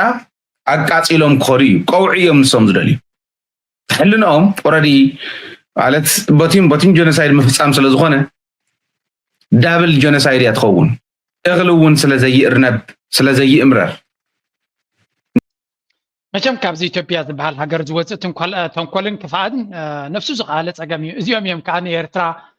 ጀኖሳይድ ፈፂምልና ንኽብሉ ክብሉካ ከለዉ ደሰንብደካ ምክንያቱ ኣብ ንሓትሕዶም ዘለዎም ተንኮልን ክፍኣን ሰሚዕካዮ ዘይትፈልጥ እዩ። ንኩናት ንሰራዊት ክስዕሩ ዘይኮኑስ ንህዝቢ ከፅንቱ ኢሎም ዝሓስብዎ ምዃኑ ኩሉ እቲ ተንኮላት ናቶም ባዕሎም እዮም ዝነግሩና ዘለው። እስኪ ኣብዛ ንፕሬዚደንት ኢሳያስ እውን ተመሳሳሊ ኩነታት መፂዎ ሕቶ መፂዎ ነይሩ እስከስምዕዋ እዚኣ ቃልካ ክቡር ፕሬዚደንት እውጅ ኩናታት ንምብራዕ ዝጓረት ዘሎ ቴክኖሎጂን ኣፅዋርን ዘሰነዮ ዘሎ ጃህራን ፈኸራን ሓቅታት ንምዕፋንን ንምዝንባዕን ፅልእን ቅርሕንትን ንምጥቋስን ተዋዲዱ ዘሎ መናፍሕ ስነ ኣእምራዊ ኩናት ንተፃብኦ ህዝብን መንግስትን ኤርትራ ዝፈሓስ ዘሎ ቁልዕን ስውርን ሽርሕታት ዘይፈለጠ የለን ኢልካ ነርካ ኣብዚ ጉዳይ እዚ ተራ ናይ ግዳም ሓይልታት ከመይ ትገልፆ? ኩናት ትበሃልሲ ብባህጊ ኣይንደልየና ኣብዚ 80 ዝሓለፈ ዓመታት ኩናት እንድሕር ኣትዩ ህዝቢ ናይዚ ሃገር እዚኣ ተገዲዱ ኣትይዎም ንመሬት ካልኦት ክግብት ኢሉ ወይ ናቱ ናይ ምስፍሕፋሕ ዕላማታት ኣለዎ ወይ ንካሊእ መደባት ኢሉ ኣብ ትሕቲ ዝኾነ ይኹን ኩነታት ኣብ ኩናት ኣይኣቱን እዩ ኩናት ኣስኮላ እዩ ኣገዲዶም ኣትዮም ናብቲ ኩናት ኢልካ ዝዛረብ ትኽእል ናይ ኩናት ባህጊ ዘለዎ ሃገር ኣይኮነን ኩናት ምስ መፀ ግን ከመይ ገይሩ ነብስኹም ትከላኸል ፈልጥ እዩ ደገርም ነገር ኣይኮነን እዚ ኩሉ ዓመታት ዝሓለፍናዮ 3 መዋዕል ዝሓለፍናዮ ፈቲና ዝኣተናዮ ኩናት የለን ድሕሪ ሕጂ ፈቲና ንኣትዎ ኩናት ኢና ተገዲድና ንኣትዎ ኩናት ድሕሪ መፅኡ ግን ንገጥመሉ እዚ ሕጂ ዝረብ ዘሎ ዘረባታት ምስቲ ቀዲሙ ተጠቕሰ ርእስቲ ናይ ኤርትራ ከምዚ ትሓስባላ ከም ተብላላ ዝብለካ ኣሸልነት እዩ ታሪክ ደየንበበ ዘይፈልጥ ከምኡ ኢሉ ክዛረብ ይኽእል እዩ ሕጂ ፀወታ ዘሎ ኣእምሮ ዘለዎ ሰብ ከምኡ ክብል ይኽእል ንሕና 130 ሚልዮን ኢና ንምንታይ ንመን ከተፈራርሃሉ 180 ወላ 130 ሚልዮን ካበይ ይመፅኡ እዚ ትደጋገም ዘሎ እቲ ናሬቲቭ ተቐና ናይቲ ዛንታ ድሕሪ ሓደ ሓደ ንቢብካዮ ክሳብ ክንደይ ሕሸላዊ ዕንድራ እዩ እዚ ክትግምት ወይ እንደፀግም ኣይኮነን ድሮናት ኣምፂና ኣለና ድሮናት ኣምፂኻ ከይድካ እንቁር ተብል ነዚ ጥሕኑ ነዚ ትቐትል ኣብ መወዳእታኻ ኩሉ ነገር ክትውድኦ ትኽእል ኢኻ ካብዚ ዝኸፍዕ ሕሸልነት ኣሎ ሚሳይላት ኣለና 3500 ኪሎ ሜትር ዝኸይድ ሚሳይላት ኣለና ታንክታት ኣለና መዳፍዕ ኣምፂና ኣለና እዚ ገይርና መዓልቲ ትጓረድ ዘሎ ካብ ዓይኒ ሰብ ተሰውረ ኣይኮነን ነዚ ከምዚ ንሒዝና ብሓሳብ ክንሕዝ ኢና በዚ ጠጠው ኢና ብጋሽ ባርካ ከምዚ ክንገብር ኢና ብሱዳን ኣቲና ከምዚ ንገብር ኢና ኣእምሮ ዘለዎ ሰብ ከምዚ ክሓስብ ይኽእል ናይ ብሓቂ ዕሸላዊ ዕንድራ እዩ ዕሸላዊ ዕንድራ እዩ እንታይ እዩ መልእኽትና ናብኡ ድሒልካ እዚ ክንደይ ድሮን መፂሎ ዘረባታት ዘረባላት ዲፕሎማስያዊ መኽሰባት ዝበሃል ዲፕሎማስያዊ ዓወት ናይዚ መንግስቲ ኣሎ ዝበሃል ናቱ ፅልዋታት ደገፍ ረኺበዮ እናተባሃለ ዝረበሉ ዘሎ ንዕኡ ቆይመን ዘለዎ ኣካላት ናይ ፕሮፓጋንዳ ንዲስቶርሽን ንዲስኢንፎርሜሽን ዝስርሓ ኣካላት መወዳእታ ይብለንን እዚኣተን ናይ ዕሸላት ትካላት እየን ኢልካ ትዛረበለን ትኽእል መድፋዕ ኣምፂኻ ድሮናት ኣምፂኻ ነፈርቲ ኣምፂኻ ኣንቁር ኣቢልካ ነዚ ኣብ ሓፂር ግዜ ብማዕበላዊ መጥቃዕትታት ከብል እየ ኣብ ካልእ መኣዲ ተዓዲምካ ተተዛረብካ ሓሸካ ጥራይ ትብል ኣብ ከምዚ ኣመሰለ እዋን ኣሎ ድዩ የለን እዩ ክንደይ ድሮናት እየን ዘለዋ ኣበይ ተቐሚጠን ዘለዋ ክንደይ ነፈርቲ እየን ዘለዋ ኣበይ ተቐሚጠን ኣለዋ ክንደይ ቦምባታት መፂለን ኣትዩለን ክንደይ መዳፋዕ ኣሎ ኣበይ ተዘርጊሑ ኣሎ ኣብ ሳምረ እንታይ ኣሎ ኣብ ካልእ ከባቢታት እንታይ ኣሎ ናበይ ዝኸይድ ዘሎ ፀወታ ናይ ቆልዑ እዩ በዚ ሎጂስ ካርታ ኣለና ንሪኦ ኣለና ነብል ኣለና ንከታተሎ ኣለና ፅባሕ ንጎ ብሳተላይታት እውን ብዘይ ሳተላይታት ብድሮናት ጌርና እናንቆርና ንጥመት ታርጌታት ክንውድእ ኢና ደጊመ ደጋጊመ ዝብሎ እዚ ዕሸላዊ ዕንድራ እዩ ንሕና መልእኽትኻ ኣይፋልኩምን ኣድዋሃሉ ምባል ብሓፈሻ ከም ትሪእዎ ዘለኹም ሓደ ካብዚ ኩሉ እቲ ፕሮፓጋንዳ ዝገብርዎ ወታደራውያን ሓለፍቲ ናይ ኣብና መፁ ብዙሕ ግዜ ዓቕሚ ኣለና ስልቲ ኣለና ገለመለና በሉ ዝብልዎ ገምጢ ኢሉ ነቲ ቃላቶም እዩ ዝነግሮም ዘሎ ወላ ሓንቲ ናይ ኤርትራ ኩነታት ከይገለፀ ኩሉ እቲ ትብልዎ ዘለኹም ወይ ከዓ ትህድድዎ ዘለኹም ንፈልጦ ኢና ናይ ቆልዑ ዘረባ ምዃኑ ጌርና ኢና ድማ ንወስዶ ምክንያቱ ከምኡ ዝገብር ከምኡ ነይነግር ዝብል ምስላውን ስለ ዘሎ ዝብል ዘረባ ኢና ንርኢ ዘለና ስለዚ እቲ ተሃዲድን ፍኸራን ናበይ ገፁ ክኸይድ እዩ ንግዜ ንገድፎ ግን እዛ ቪድዮ እዚኣ ሓንቲ ካብቲ ቫይራል ኮይና ዘላ ብብዝሒ ኢትዮጵያውያን ሪኣክት ዝገብሩላ ዘሎ ቪድዮ እያ ንሎሚ እቲ ሪኣክሽን ናቶም ድሓን ኣብቲ ናይ ኢንተርናሽናል ሚድያ ክሰግር ሓደ ሓደ ድሓር ከምፃልኩም ክፍትን እየ Syria is engulfed in violence. እዚ ድማ ሱርያ እዩ ከም ትሪእዎ ዘለኹም it's a very sad reality ኢልና ኢና እዛ ሃገር እዚኣ ዲሞክራሲ መፂዋ ፍትሒ መፂዋ ጅንዕፍሪት መፂዋ ኢሎም ከእምኑ ካ ይፍትኑ ኣለዉ ኣብ መወዳእታ ግን ረጂም ቼንጅ ኢሎም ኣብ ምንታይ ከም ዘእትውካ ጥራይ ፍለጥ ንብሎ ዝነበርና Look at this now. In government says fighting that has killed more than 900 people has been halted in the country's south. It said Druze fighters have retaken the city of Sweda from rival Bedouin tribal groups. The announcement comes after government troops redeployed in the area to enforce a ceasefire announced Saturday by interim President Ahmed al-Shara. This was enabled by a deal reached between the Syrian government and Israel, which bombed government. ከም ትሪእዎ ዘለኹም ኣብ ውሽጢ ሓፂር ግዜ ናይ ዓመታት ስርዓት ዝነበረት ሃገር በሻር አልአሳድ ኣውዲቖም ዲሞክራሲ ከስፍን እዩ ናይ ቀደም ግብረ ሽበራዊ መራሒ ኢሎም ዝጠቂሶሞ ዝነበሩ መራሒ ናይቲ ሃገር ገይሮም ዝውድስዎ ዝቐነዩ ኣብ መፃፅኣ ናቶም ሃገራዊ ሓድነት የለ ገለ የለ ሓደ በብወገኑ በብሽጣሩ ንዝኸይድ ዝነበረ ብሓደ ኣኪብካ ነቲ ስርዓት ክንግምጥለልኩም ኢና ተኣኻኺብኩም ውፅእ ኢልካዮም ዝኾነ ይኹን ፕላን ናይ ሃገር ዘይነበሮም ብሓደ መፅኦም ኣብታ ከተማ ምስ በፅሑ ንሓትሕዶም ክናቆቱ ድሮ በማኢት ዝቁፀር ሰብ ተቐቲሉ ኣሎ ኣብ ንሓትሕዱ ዝቐፀለ ኩናት ድማ ይቕፅል ኣሎ እስራኤል ድማ ተጠሚታ በቅ ተብሎላ ነቲ ቦታታት እቲ ስለዚ this is tragic ዝሕዝን ኩነታት ኢና ንርኢ ዘለና ኣብ መወዳእታ ግን ከምዚ ከጋጥም ከም ዝኽእል ግምት ነይሩ እዩ ሱርያ ተስፋ ንገብር ካል ሊብያ ኣይትኸውንን ኢና ንብል ዘለና ኣነ ካብ ናተይ ግምት ቀሊል ዝኾነ መጻኢ ክፅበየ ኮነ ንሱርያ ኢለ ነይረ ናተይ ግምት ጌጋ ኮይኑ ሱርያ ጥዒት ሃገር ተኮይና ፅቡቅ ይስእሚ ተሰማዓኒ ነይሩ ግምተይ ግድን ቅኑዕ ክኸውን ኣሎ ዝብል እምነት የብለይ ምክንያቱ ደቂ ሰባት ብሰላም ክነብሩ ስለ እንደሊ ግን እቲ ተታሒዙ ዘሎ መንገዲ ናበይ ገፁን ብዙሓት ኢዶም ዘእተውሉ ልሕልሕ ዝኾነ መንግስቲ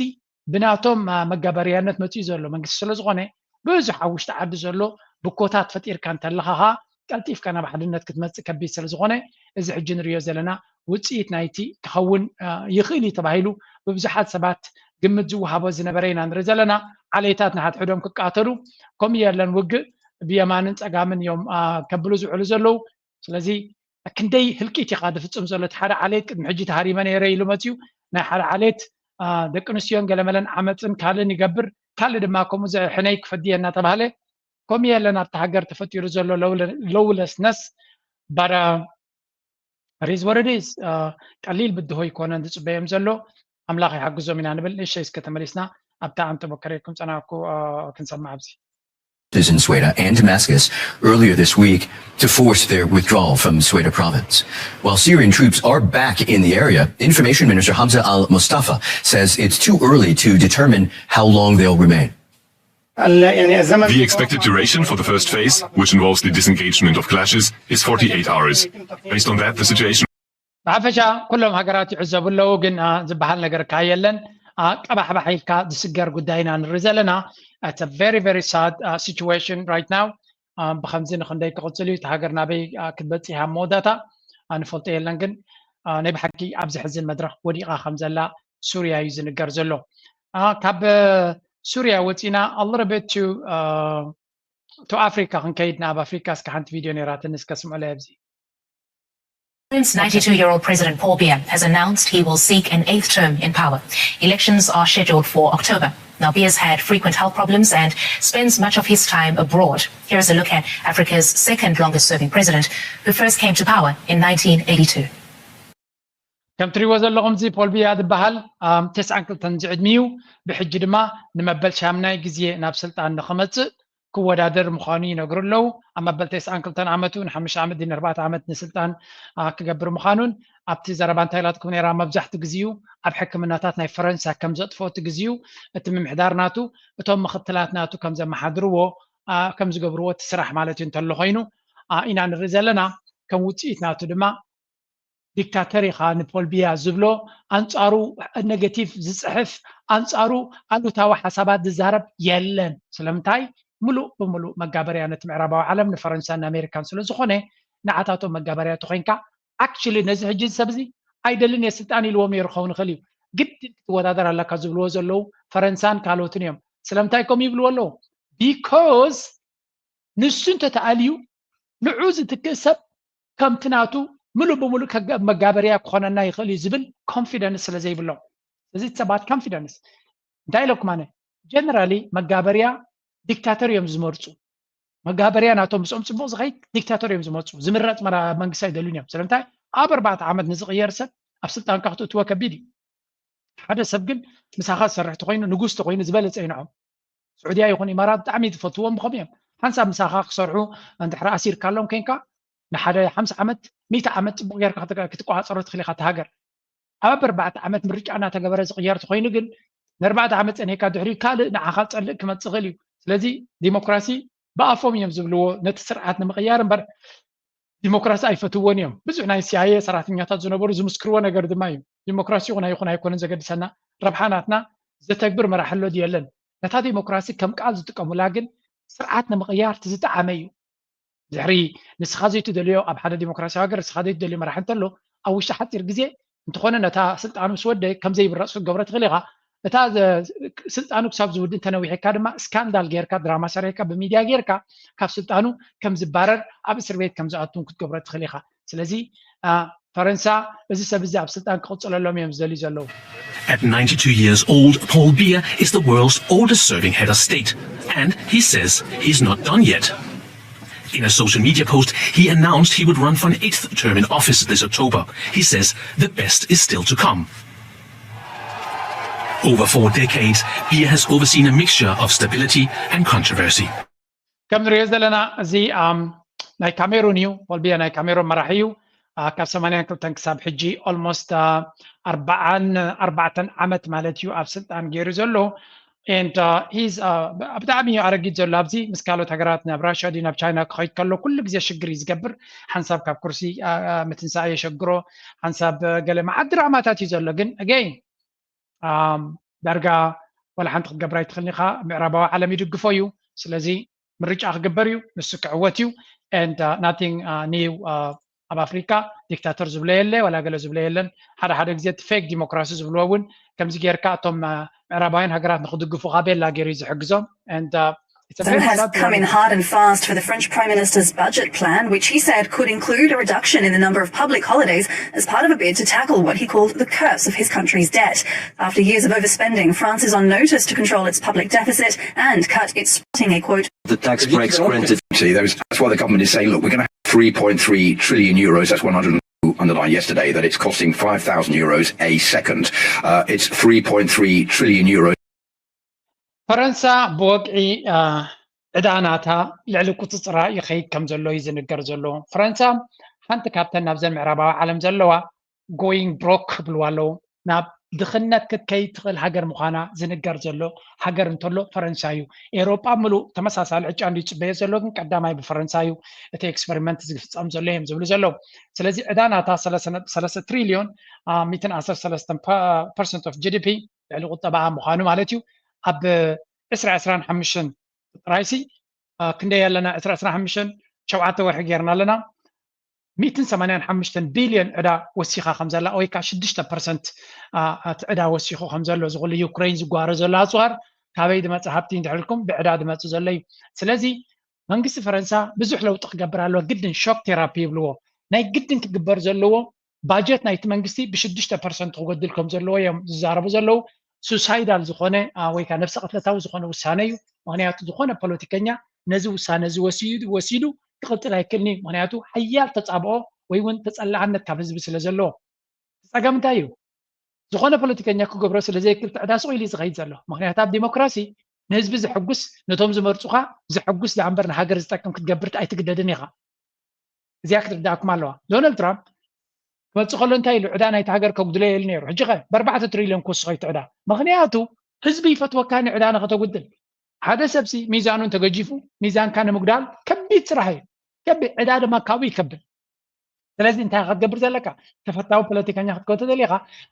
ገንዘብ ከምዚ ኣብ ሕክምናታት ክሕስረልኩም እየ ከምዚ ታክስ ከጉድለልኩም እየ ክትብል ኣለካ ታክስ ከጉድለልኩም እየ ይብላ ኣሎ ዶናልድ ትራምፕ እቲ ተረፍ ናይቲ ባጀት ካበይ ከምፆ ክልቃሕ እዩ ስለዚ ፈረንሳ ኢዝ ጎይንግ ሪሊ ኣብ ከቢድ ዝኾነ መድረክ ክትከይድያ ካልኦት ኤሮጳ ድማ ንዓ ክስዕቡ እዮም ስለዚ ካብ ሕጂ ጥንቃቐ ከድልየካዩ ኩልኻ ኣብ ዘለኻዮ ጥንቃቐ ከድሊ እዮም ዝብሉ ዘለዉ and well ኣቶም ፋይናንስ ናትኩም ብትክክል ትከታተሉ ዘለኹም you have nothing to worry about ናይ ፋይናንስ ናትኩም ሕማቕ ዘሎ ድማ ብፍላይ ኣብ ፈረንሳ ዘለኹም ኣብ ኤሮጳ ዘለኹም ተጠንቀቑ ኩነታት እናተቐየረ ክኸይድ እዩ ኣብ መውደታ ካልእ ሽግር ክመፅእ ስለ ዝኽእል ናብታ ኔክስት ጉዳይ ክንሰግር of innovation. The money center banks have been sitting on their hands for years, crapping on the crypto industry, but it's not about Bitcoin. Nothing to do with Bitcoin. It's digital payment systems. That's the potential. That's the amazing opportunity we have here. Now, the reason that will be important and why we'll get price appreciation. ብሓፈሻ እንታይ ኢና ንብል ዘለና ዘበኑ ዘበነ ክሪፕቶ ምዃኑ ብየማንን ፀጋምን ኢና ንሰምዕ ዘለና ስለዚ ኣለንቀነቲ ኣልት ኮይንስ ዝበሃል እውን ፅኢሉ ዝትኮስ ዘሎ ብፍላይ እቲ ጂኒየስ ኣክት ዝበሃል ነቲ ስቴብል ኮይንስ እዚ ክሪፕቶ ዝበሃል ኢንዱስትሪ ከም ኢንዱስትሪ ዓብ ተራ ክፃወት ምዃኑ እዩ ዝንገር ዘሎ ኣብተም ካልኦት ኮይንስ ኣብትን ኢንቨስት ግበሩ የብለኩም ግን ኣብ ስታክ ማርኬት ኣብ ክሪፕቶ ኢንቨስት ትገብሩ ዘለኹም መን ይዲብ ኣሎ መን ይጎድል ኣሎ ከይራኹም በታ 50 ቅርሺ ድያ 100 ቅርሺ ድያ 200 ቅርሺ ድያ ዋላ ክንደይ ትገብሩዋን ወርሓዊ ኢንቨስት እናገበርኩም ቀፅሉ ኩሉ እቲ ዝግበር ዘሎ ናብ ፅቡቅ ገፁ ክኸይድ ዝኽእል ኢና ንርኢ ዘለና ኮንቲኒዩ ቲ ኢንቨስት ኣብቶም ክሪፕቶ ጌርኩም ዘለኹም ፅቡቅ ዕቤት ትርኢ ኣለኹም ብርግፅ ከማይ ማለት እዩ ንሕና ድማ ክንክተሎ ኢና እቶም ገንዘብኩም ኣብ ካልእ ተጥፍኡ ዘለኹም ግን እዚኣ ስምዕዋ things with money.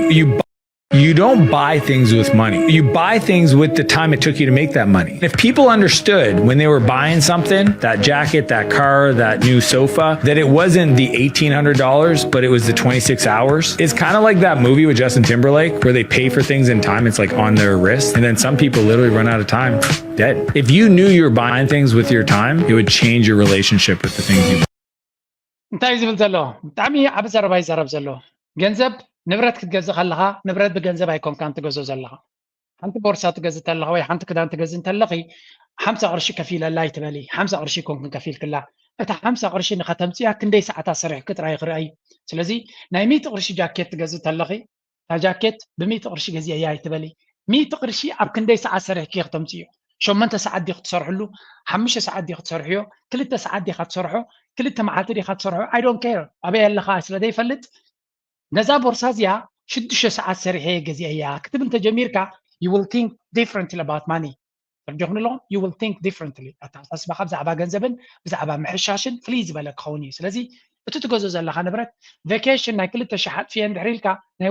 ናይ ወርሒ ደሞዝካ ዲኻ ኣጥፊኻ ዘለኻ ብ5 መዓልቲ ናይ ክንደይ ግዜ ኢኻ ኣጥፊኻ ዘለኻ think about that ግዜኻ ኢኻ ተጥፊ ዘለኻ ምክንያቱ ግዜ ደረት ኣለዎ ሎሚ ንእሽተይ ስለ ዘለኻ ይርዳእካን እዩ ዘሎ ምስ ዓባኻ ግዜ ክህልወካ ኣይኮነን እቲ ገንዘብ እኹል እንተደይብልካ ኣብቲ ግዜ እርጋንካ ግን ከተዓሰካ እዩ ስለዚ ምዚ ኤውሮጳን ኣሜሪካን እቲ ቁጠባታት ሕማቕ ዝኸዶ ዘሎ ገንዘብካ ምብታን ፅቡቅ ውሳነ ይኮነን think again ዝኾነ ገንዘብካ ፅቡቅ መሓዝ ጥራይ ይኹል ኣይኮነን ኢንቨስት ግበሮ ኢንቨስት ጌርካ ድማ ንነዊሕ ክቕፅል ግደፎ እቲ ተረፈ ገንዘብካ ከም ድሌትካ ግበር መጀመርያ ደሞዝካ ምስ መፀካ ደሞዝክ ምስ መፀኪ መጀመርያ ምስ ሓሸሽካ ነቲ ዝተረፈካ ይኮንካን ከተዋህልል ዘለካ እንታይ ዳ መጀመርያ ካብቲ ደሞዝካ ናብ ኢንቨስትመንት ናትካ ክኸይድ ኣሎ ክንደይ ፐርሰንት ኣይዶኖ ካብታ ደሞዝካ መጀመርያ ናብ ኢንቨስትመንት ናትካ ስደድ ተረፈ ኢኻ ሽዑ እቲ መናብሮኻ pay yourself first ይብሎ መጀመርያ ንነብስኻ ክትከፍል ክትክእል ኣለካ ቅድሚ 4 ዓመት ቪድዮታት 5 ዓመት ቪድዮታት ብብዝሒ ከምዚ ገብር ነይረ ከይትኩም ክትሪእዎ ትኽእሉ ኢኹም እቶም ሽዑ ዝሰምዑኒ እዮም መብዛሕትኡ ግዜ ክሳብ ሕጂ ምሳይ ኣብ ኢንቨስትመንት ዓውዱ ዘለው እዚ ናይ ሕጂ እውን ከምኡ የለን ማለት ኣይብልኒ ግን ሽዑ ብብዝሒ ነዚ ነገራት እዚ ይህብ ስለ ዝነበርኩ ሕጂ ናብቲ ዝቕፅል መደብና ናይ ዞባና ኩነታት ክምለስ ኢና ናብ ትግራይ ዝትኮስ ዋላ ሓንቲ ጥይት የለን ክብሉ ሙሉእ መረጋገፂ ሂቦም ዝተባሃለ ሎሚ ዕለት 11 ሓምለ 2017 ዓመተ ምህረት ብመድረኽ ህዝባዊ ርክባት ትግራይ ዝተመርሐ ልኡኽ ምስ ቀዳማይ ሚኒስትር ፌደራላዊ ዲሞክራሲያዊ ሪፐብሊክ ኢትዮጵያ ኣብይ ኣሕመድ ተራኺቦም ኣብ ህልው ኩነታት ትግራይን ኣብ ጉዳይ ሃገራዊ ረብሓን ዘተኮረ ሰፊሕ ዘተ ከም ዘካየደ ተገሊጹ እቲ ልኡኽ ኣብዚ ውሳነ ርክብ እዚ ብፍሉይ ኣብ ብምሉእ ምትግባር ስምምዕ ሰላም ፕሪቶርያ ምሕዋይ ማሕበረ ቁጠባዊ ህይወት ህዝቢ ትግራይ ኣድላይነት ፖለቲካዊ ልዝብ ምስ ኩሎም ሓይልታት ከም እውን ኣብ ዝቐረበ እዋን ተፈጢሩ ዘሎ ስግኣት ኩናት ዘድህብ ኣገደስቲ ኣጀንዳታት ከም ዘልዕለ እውን ምንጭታት ሓቢሮም ከም ሓበሬታ ምንጭታት ቲቢኤስ እንድሕር ኮይኖቶም ኣባላት ልኡኽ ህዝቢ ምዕራብ ትግራይ ናብ ዓዱ ብውሑስን ህፁፅ መንገዲ ክምለስ ዘይከኣለሉ ዘሎ ምክንያት ብትሪ ኣልዒሎም እዮም ተኻቲዖም እቲ ጉዳይ ካብ ፖለቲካዊ መላግቦ ወፂኡ ካብ ሓደ ህፁፅ ሰብኣዊ ቅልውላው ኬንያ ፕሬዝዳንት ኡሁሩ ኬንያታ ህወሓትና ብልጽግና ለማነጋገር ጥረት እያደረጉ ነው ተባለ። ነገር ግን የአብይ አህመድ መንግስት ይህንን የውይይት ሀሳብ ከኡሁሩ ኬንያታ አልቀበልም ማለቱ ተሰምቷል። በሌላ በኩል ከትግራይ የሄዱ የአገር ሽማግሌዎች አብይ አህመድ ተቀብለው ማነጋገራቸውም ተሰምቷል። የቀድሞ የኬንያ ፕሬዝዳንት ኡሁሩ ኬንያታ ህወሓትና የፌደራል መንግስቱን ለማነጋገር ጥያቄ ማቅረባቸው ዛሬ ነው የተሰማው። እየተባሰ ሄደውን የትግራይና ብሓፈሻ መንጎ ትግራይን ብልጽግናን ዝኸይድ ዘሎ ኩነታት ዓብይ መዘራረባ ርእሲ እናኾነ ይድመፅእ ዘሎ ኣብይ ኣሕመድ ከምቲ ሃይለ ኣብ ኣቐዲሙ ኣብቲ ኣገዳሲ ኣኼባ ብብርሃን ጁላ ዝተመርሐ ዝዛረብዎ ዘሎ ጉዳይ ናይ ትግራይ ናብ ዝገደደ ኩነታት ክኸይድ ከም ዝኽእል ዘተንብህ ወይ እውን ንዕኡ ከረጋግፅ ዝኽእል ወይ እውን ንዕኡ ናብኡ ገፁ ዘተንብህ ዘረባ ببزح وجنات بتفلالي وجنات يدوت زلو أبي أحمد دما سلام زبل زلو سلام دليو كم زي كونه نبزحات وجنات نابر حلو ميمتالو مرحتي سراويتنا يتقرأي دما بيمانة أجامن نعوز مت الملسيه بخمسة لويز نجار يسوي بسلامه وقالس نمسا إلنا هنا نقالس زلنا حزن السمون بسلامه وقالس بحق منقس مسارات كنوكم سلازورنا أينوكم أنت لم قلت سلامين مريت ناس كنا ملسنا قلت نهزم تقرأي كم هزوي مالتي كم كوينات زصلوا أيل كلنا مالتي أفتوش تزنورنا يكون عند الجزء يكون كوينات هيوتي قطف إيكونومي قطف كله زاد فيه زي أصل زمان كويناتين فطن إحنا عندل كوينات عندل ناو كوينات كان عطون تقينا كتفونا إلهم كوينات خفيفة من الناس قال يا ابن زي أصل زمان هاد حزي مريتنا بتحتي وررتي زل كله مالتي العلى 4% يو تحت وررت زل تبعي لزمت كم على محرا كوميت جبرن مريتي يتحددن أو أرو مريتي يتحددن أو لو مريتي يتحددن يلا أو قالي ونيرانا نتقرأ تحيي مريت زيونير حزي صمدو زول زلو قمصنا يخول اليوم مريت تقرأ انت زي مليسنا تقارو أي غرمون عبشان دا يخرمون يقول له عزز سراوي تقرأي تمزابلتي تفنقلتنا تقرأي نعم ربتهم كم اللس يوم عبشان دا يخرمون يقول له مريت ناخنا من اللس انتايلهم مريتهم تمليسهم اتزحاسونا ايو يفرس الله نمعراب تقرأي ما بخلت من قد يوم كنتكم لازلالي تحدي معراب تقرأي بعلهم حيزهم تقرأي وانزر كيتبل مسي ارتراب بايتنا اياينا مس السودان فلينا ايالنا مس عفار بايتنا بتحت قاعه مسمحرا اوردنا خيزنا يا سلازخنا وانزر زي تبل تقراي تخببت تقراي حيزم تشش اندابلوا من باري معراب تقراي تمليسا مالت مربتنا عمليسنا مريتنا عمليسنا مالت نعوم انت حركم خينكم بخلو تعاطيكم مخلاكم تفليتكم دا انت اخذ قبريكم بزعبا صمدو يمانن صقامن كتبلو توعلو زلهم ابزياس كسمعوا ليلن كنه اسكسمعوا وازيال ابسوا نزلوا مناسي إيرترا مبل 38 تنجر مستقبروا زلهم من قصراس حدش سيامك وهابو ميو سلو رسمي لهم ورا زي كونس مبل 37 زوريا سلطنت سوا بتحمل له حد يونيفورم فندوز نيرو وفريد فندو زبل ناي سوا سلطنتي سيامه توهيبوم سمعي فورمال ليكون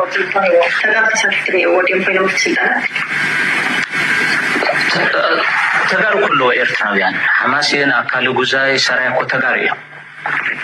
سلازي وفرشم دايلا مو مبل 38 زوريا فندو زبل سيامه بعد توهيبول إيرتراويان حماسين أكالو جزاي سرايكو تقاريا سلازي وفرشم دايلا مو مبل 38 زوريا فندو زبل سيامه بعد توهيبول خدان تيشيرت قللو صوت فندو زبل بوبولاري بابي إيرترا مول إيرترا Abzia the Brahana Zibahal, I don't know who is sponsoring this guy and نبحكي كمير تراويان شلل الكاغت حلفو زي تخل أنيهم مرزقي كيدوم مرزي دي يقوح فنديوم أوش تمزلو مرزي زربيلان ديوم حجتها حمرت أقل بوينت نمتا يكم زقبرزي أنا قمتنا تي مالتيو أتاس أمدت بحال أبتقراي ريليفانس فتيراتو لله تدلا ويون هذا تدلى يسب كم زخون جيرات ولا تصمدت بالجيم نتوم تجارو دما نتي قال تجراوين محقوق دما أبي إرتراو قعد تجاريو قال زبل زربان تتزارب كادما بتبرجين حمدو قال قرب تفتاونات كتركب تغل بتدما بتجراي قال تفتاونات كتركب تغل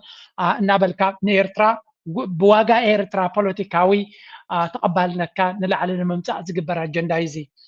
but listen my friend تجراي بتجارو كمان يلو تجارو سب تجراي وني يلو خمن زي كترداكم زلو أيكون أنا بيرتراتي خا تجارون قال ملان كتبن تا تجراي كمان تتقصاصير كاي مهنياتو تجراي ناتكا كم زبلي زلوا أوشت أوت أجمع كذا يفتحك نبير تراس غير كاتم صلوا خمسة بالكاتر داكا خلاله سنت تجراي مش حان الحاس وعد عرب تردم زمهرني اللي ورطاتو ترد أنت كمرة مريت له تتحيزو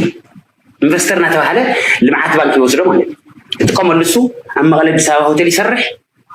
አይለምዒ ሰራተኛ ቁጥርም መሬት ላይ ወሰድለው ነው ኢንቨስተር ተዋሂዶ ከፍትሎ ወልዑ ሲና ተሸይጠን ተወጀ ሽጥውን ተዋሂዶ አንተ ለሕመት ፍናና ተባለ ምትዛዝ ሕዚ ኣብ ዓድዋኸ ኣብ ትግራይ ትካል ናይ ህወሓት ይኹን ቲእሚት ወልዩ በሙሉ ቲእሚት ክለክ ከለኹ ክንደይ ካምፓኒ ኣለዎ مسوليو بزحاتيو بزحاتيو ترانسنيو قوماليو أوز صورح بمول من يوم حلفت من يوم لك على عدد رقم حلفي اوكي هذه ودع عدو اي سدد عندي خاطر اي كونن اي دايركت تتقامي يبلك له بمنتاي اقول له حواتو صبغ دمو زغفلم يود حفتم له كيتخد كمركا يقول تركه ندلخي نقول حفتم له كمركا يقول حزن لنخي كل وايو تتقمت يوم إندايركت مالتي ولا تصمم في حضر مالتي دا انتشار تقلل زوس بوبولاري بابي إرترا مول إرترا لكن زوريا فمدو زبل وتقاري سلزي وفرفم دا إلمو مبل سالسا حفشا أنتي نريو زلنا أنتي نقبل يمتعيو زوم سبات زياتهم مجمريا أجمعتهم كفتحون تزغلوا محشوم نيرو تبدي خان لغا تجراي نتوم تجارو عبد تجراي زلوا هزبي نعو أكيد كاكت حس تغيل كايزة أغلى كان أبير ترى جس كازت أمد مغنياتي بالكات مغنياتو أبير ترى إير تراوز بهالمن النتيجة له زخان عخاز ملكات قدايون أيقونن هايلك نقرأ كخلو a big trouble is coming into you زعبيت أجمع كينات نباخخ متقم زخل جنرالات ناتكا كالوت مرحت ناتكا كل أطب نوعي يمزن يقرو خازر له عبس أجمع يمتقم على له وتكوينات دما أبنا باخميو تاجمد أسير لكم زلوا سلزي بس ما عميل كاقول داينا يتم خمسة يرترا سلام غير كان تخيتكا صبوا بخنا نيرو كابا حليف كاجنزي دوب السجرة فنتحت زبل جربها I don't know maybe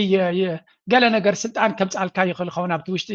تجرايجن نير ترابل على تراويان بوجن هزب يرترا صبغ تسمع عنه وين صبغ نتنا يصمدو منفس صبغ كجبر زخل كوينو كسمع كاي يبلون من عن بعد تصمدو بوجن يرترا صبغ زخنا دقف رخيب خمزلو هزبنا يرترا بعبي كفال دلاي سلام سلو زخونه دلاي رقاتن دلاي كويناتن سلو زخونه نتي صمدو تقبل والله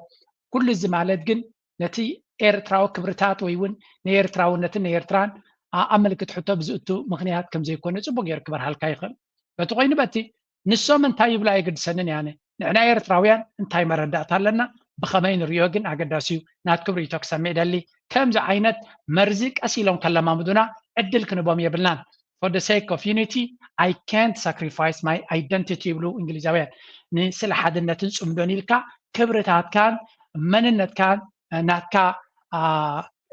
صبغن ناتكا شمن كبرن نواقع داقا كتوي بالكان سلازي listen قداي صمدو بزح عرسات هلا كاب قداينا يرترا كيتاخا دكا كمتن حنا بت قداينا تግራይናትኩም رايا مس بلصقنا كሆና አለዶ ولا ምዕራብ ትግራይ አይ ምልከተኩም ንናትኩም አይኮነንት መሬት ናይ አምሐሪዩ والقيتات عدنا نحن محارين عم برتجارة كنا نزبل خازلو تمالت ما نجيتها شو ردون زبلو أبغى دايناتكم إنا يتوناني معرفة تجاريناتكم ديو ساعتهم دي زلوا نماني يخون زقبوا نعاهم يزملكات أبغى دايناتكم أيناتنا كم زرايات خملكات أنا غرايا ويحفكم بدك عدوى يخون تم حضروا زلوا تعد زبلكم زلوا شو نعاهم يزملكات internal affairs ناي تجارين نعاهم يزملكات and let وداينا يرترا دمانا يرترا يزملكات أبزي كأي مسمر كسجار كم جاي بليزر دان العين هذا بلو بكالي دما إرتراويان انتاي مخانم نخد فلت نالبات نزيا قريش أم تدبس علون دسن بلني أنا جيت نسلتنا إرترا جنب صبات جيت نسلتنا إرترا بلسقنا يسلتنا يتنا إرترا مندنا أوجدنا يسلتنا يتنا إرترا ينزل كاسفانو يسلتنا يتنا إرترا ده what are we saying ይሄ ነው አቆ ይሄ ጥያቄ ነው ኢትዮጵያን ማፍረስ የሚፈልጉ ሰዎች የት ነው መመሸግ የሚችሉት ኤርትራ እኮ ባለ ጥያቄ እኮ ነው አሁን እንታይ እዩ ዝብል ዘሎ ኩሎም እዚኦም ብልፅ ግንቦት ሸውዓተ ኦነግ ብልጽግናን ባዕሉ አብይ አሕመድን ብልጽግናን ህወሓት every political entity ኣብ ኢትዮጵያ ዘሎ እናጠቀሱ መን ያሰልጢንዎ እዮም ዝብሉ ኤርትራ and guess what ኤርትራ ዲ ዓባይ ሃገር ወላ ኢትዮጵያ መልስስ ቀሊል እዩ ዘሎ ደስ ይብለኒ ማለት ኣይኮንኩን ኤርትራ ነዚኦም ኩሎም ሰባት አሰልጢናቶም ክብሉና ከለው ደስ አይብለንን ያኔ ማለት ኤርትራውን ከምዚ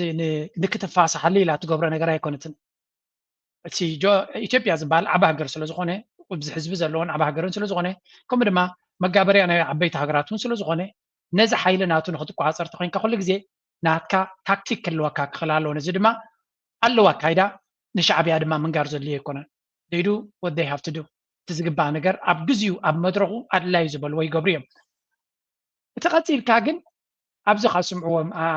ኣትሊስት እቲ እዚኣ መስምዕዎ ዳሃን ኤርትራዊነት ማለት ጸረ ኢትዮጵያዊነት ነው ያልኳችሁ ለምን ነበረ? በምክንያት አልነበረም? እዩት ለኢትዮጵያ ሲባል ነው ብሎ አገረብናው ወደ ቢዞ ሄዱ። ኢትዮጵያ ስለምነው ኢትዮጵያ ስጠይቀው ኢትዮጵያ ስትለው እንዴ ያለው ኢሳያስ አፈወርቂ ያሰብ ወደ ብለ አረብ ይሸጥ ሄደ አረብ ይሸጥ ሄደ። እዚ ቅድሚ ዝተወሰነ ግዜ ዝገበረ እዩ ኤርትራውነት ማለት ኣብ አንጻር ኢትዮጵያውነት ዝቆመ እዩ ልክዕ ከምቲ ኤርትራውነት ማለት ኣብ ፅልኢ ተጋሩ ዝቆመ እዩ ዝብልዎ ኩላቶም ዝድርብዩልና እዛ ኤርትራውነት ትበሃል ከመይ ገይራያ ረስኒ ትፈጥረሎም ከመይ ገይራያ ቀዝሒ ትኾኖም ኣነ ይርዳእንን እዩ መርዚ ናቶም ወይ ከዓ ናይ ብሓቂ ሕማም ርእሲ ትኾኖም ኤርትራውነት እያ እዚ ማለት እንታይ ማለት እዩ ሓድነት ናይ ህዝቢ ኤርትራ ሓደ ካብቲ ቀዳማይ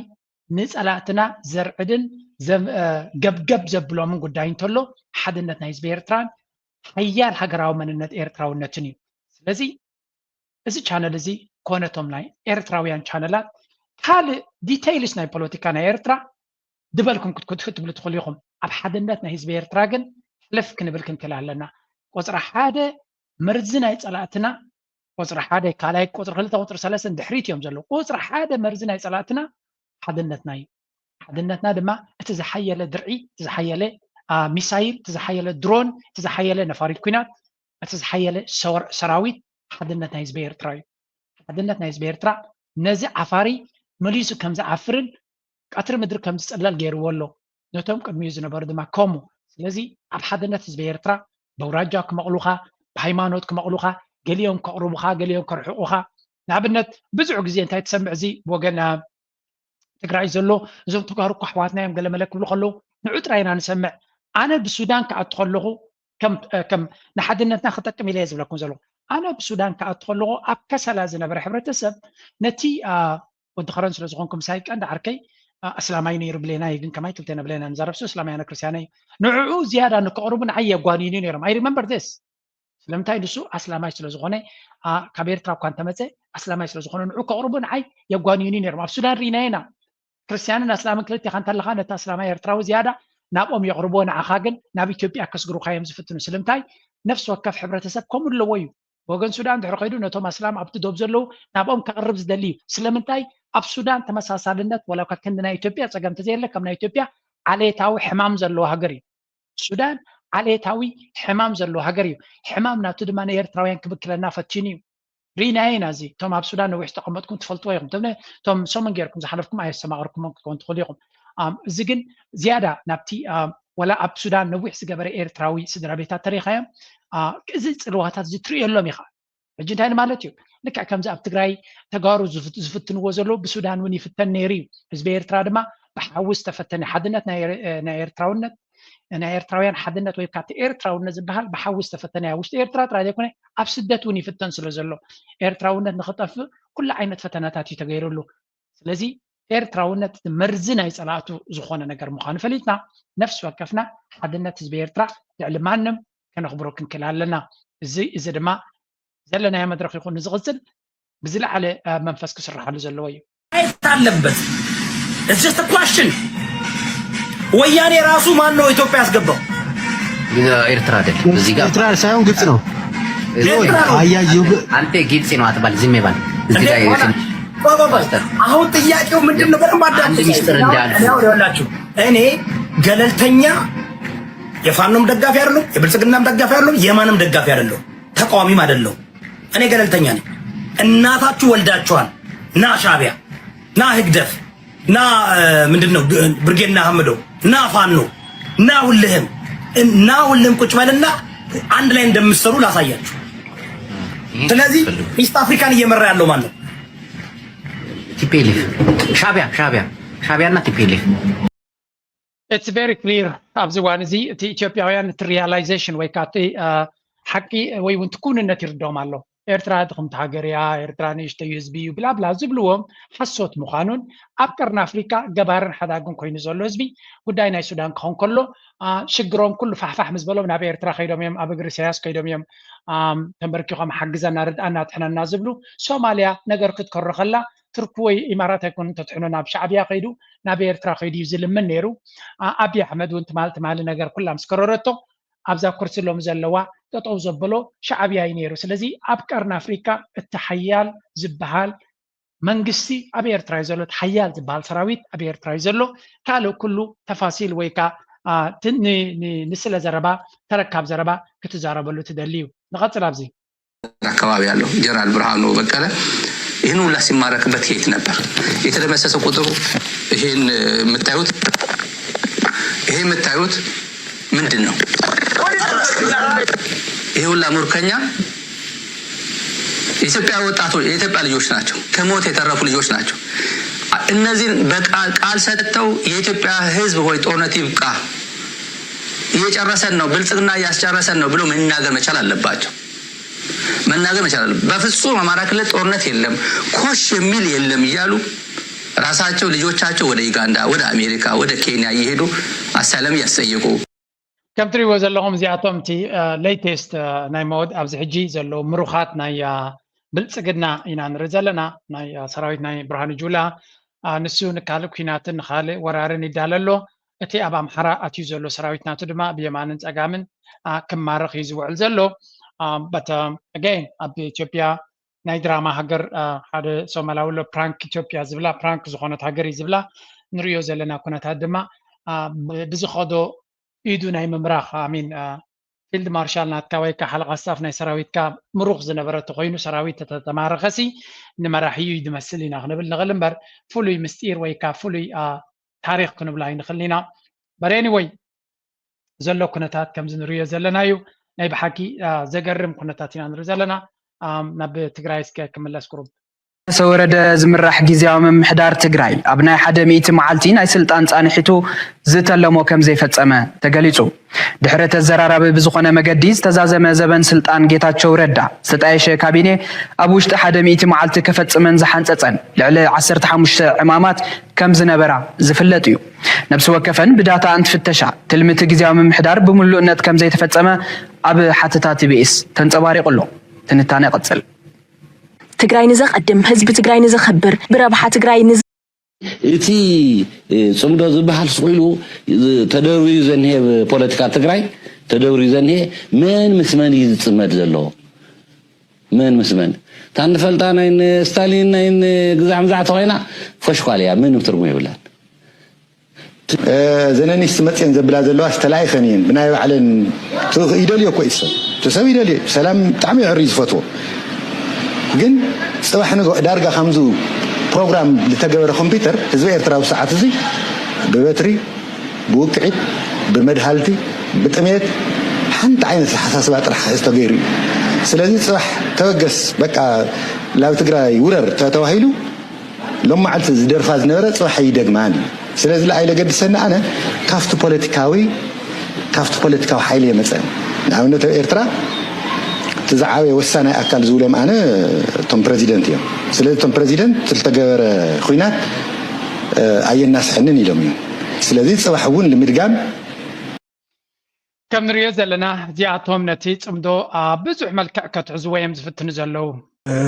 دحر بريتوريا تايم مسيو إثيوبيا هناتات سلامتاي نتنا بريتوريا سمع ديتا تكبره نعود متكبر ديكين قدم نعود متكبر قدم نعم حرف عنه على لما نروح نتفينا توايل توجسو كم ذا عينة حرية كم تاي لوجيك بيناي موجود مسيو مسكالو تفلالي حيلتات وشت إثيوبيا ذلو لومي بروسبريتي تبعال على بارتي لو إثيوبيا خمسة تقبر لو مخا وذي خمت فاترة يلن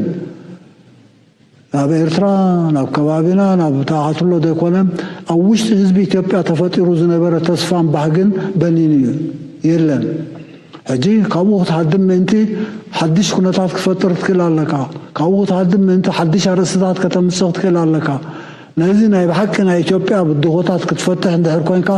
حدا بحدا زرزيرك حدا بحدا زرزيرك بخليلات درجة رأيه أو وش تخليلات دلو شجرات رأيه نجزا رؤسو تي نب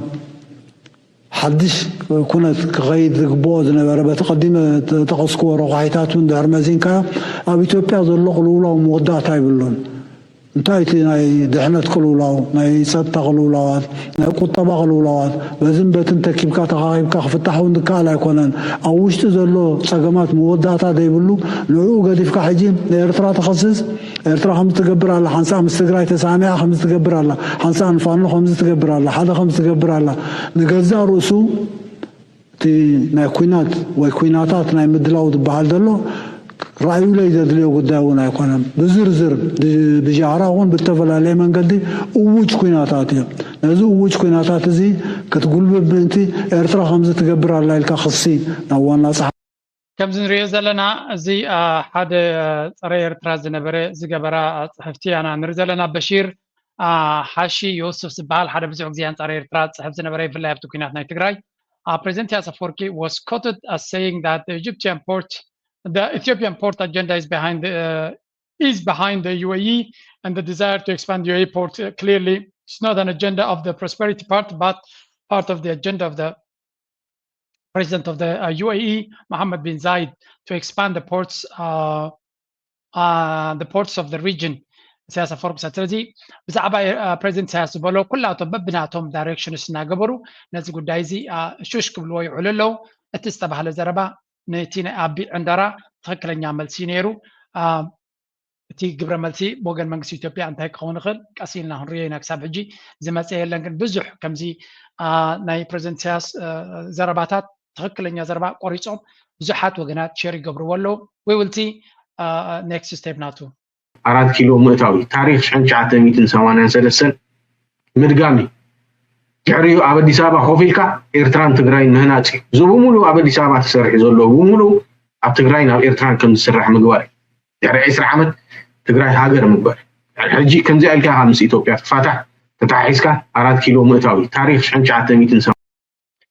فيديو زياقه بزحات يوم شير تقبروا زلو تصمدو اند جول ناتو انتاي كون يخون نزبل well it's not clear بوغن إيرترا ناي مودة علامة ناي تصمدو مسز بي قربابت زبي سلام رقاتن مخانو نزمت كمت زخل بدهو تاد ما منال بعد حبراوي صلاين تخينو حبراوي مكل خالون كتقبر تخلي خاغن تصمدو كساب 4 كيلو خيدو نسرعات ناي مقيار حلم لوديو باهق لوديو in general أنا تنا أب سرعات انت لي تفنقيلون حدا معلت متي شجر كفتر زخل مخانو ناي غزي حتو معناتو زي عب قدميت زمعت انا هنا نزيات ازيا سلازي كاملسو خول اليوم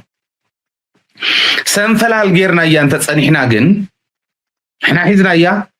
بمعراب تግራይ زلو سراويت كونه بلعلاي بسمين معراب زلو سراويت معراب تግራይ مريتون تزيمليسو ناتبتن خديو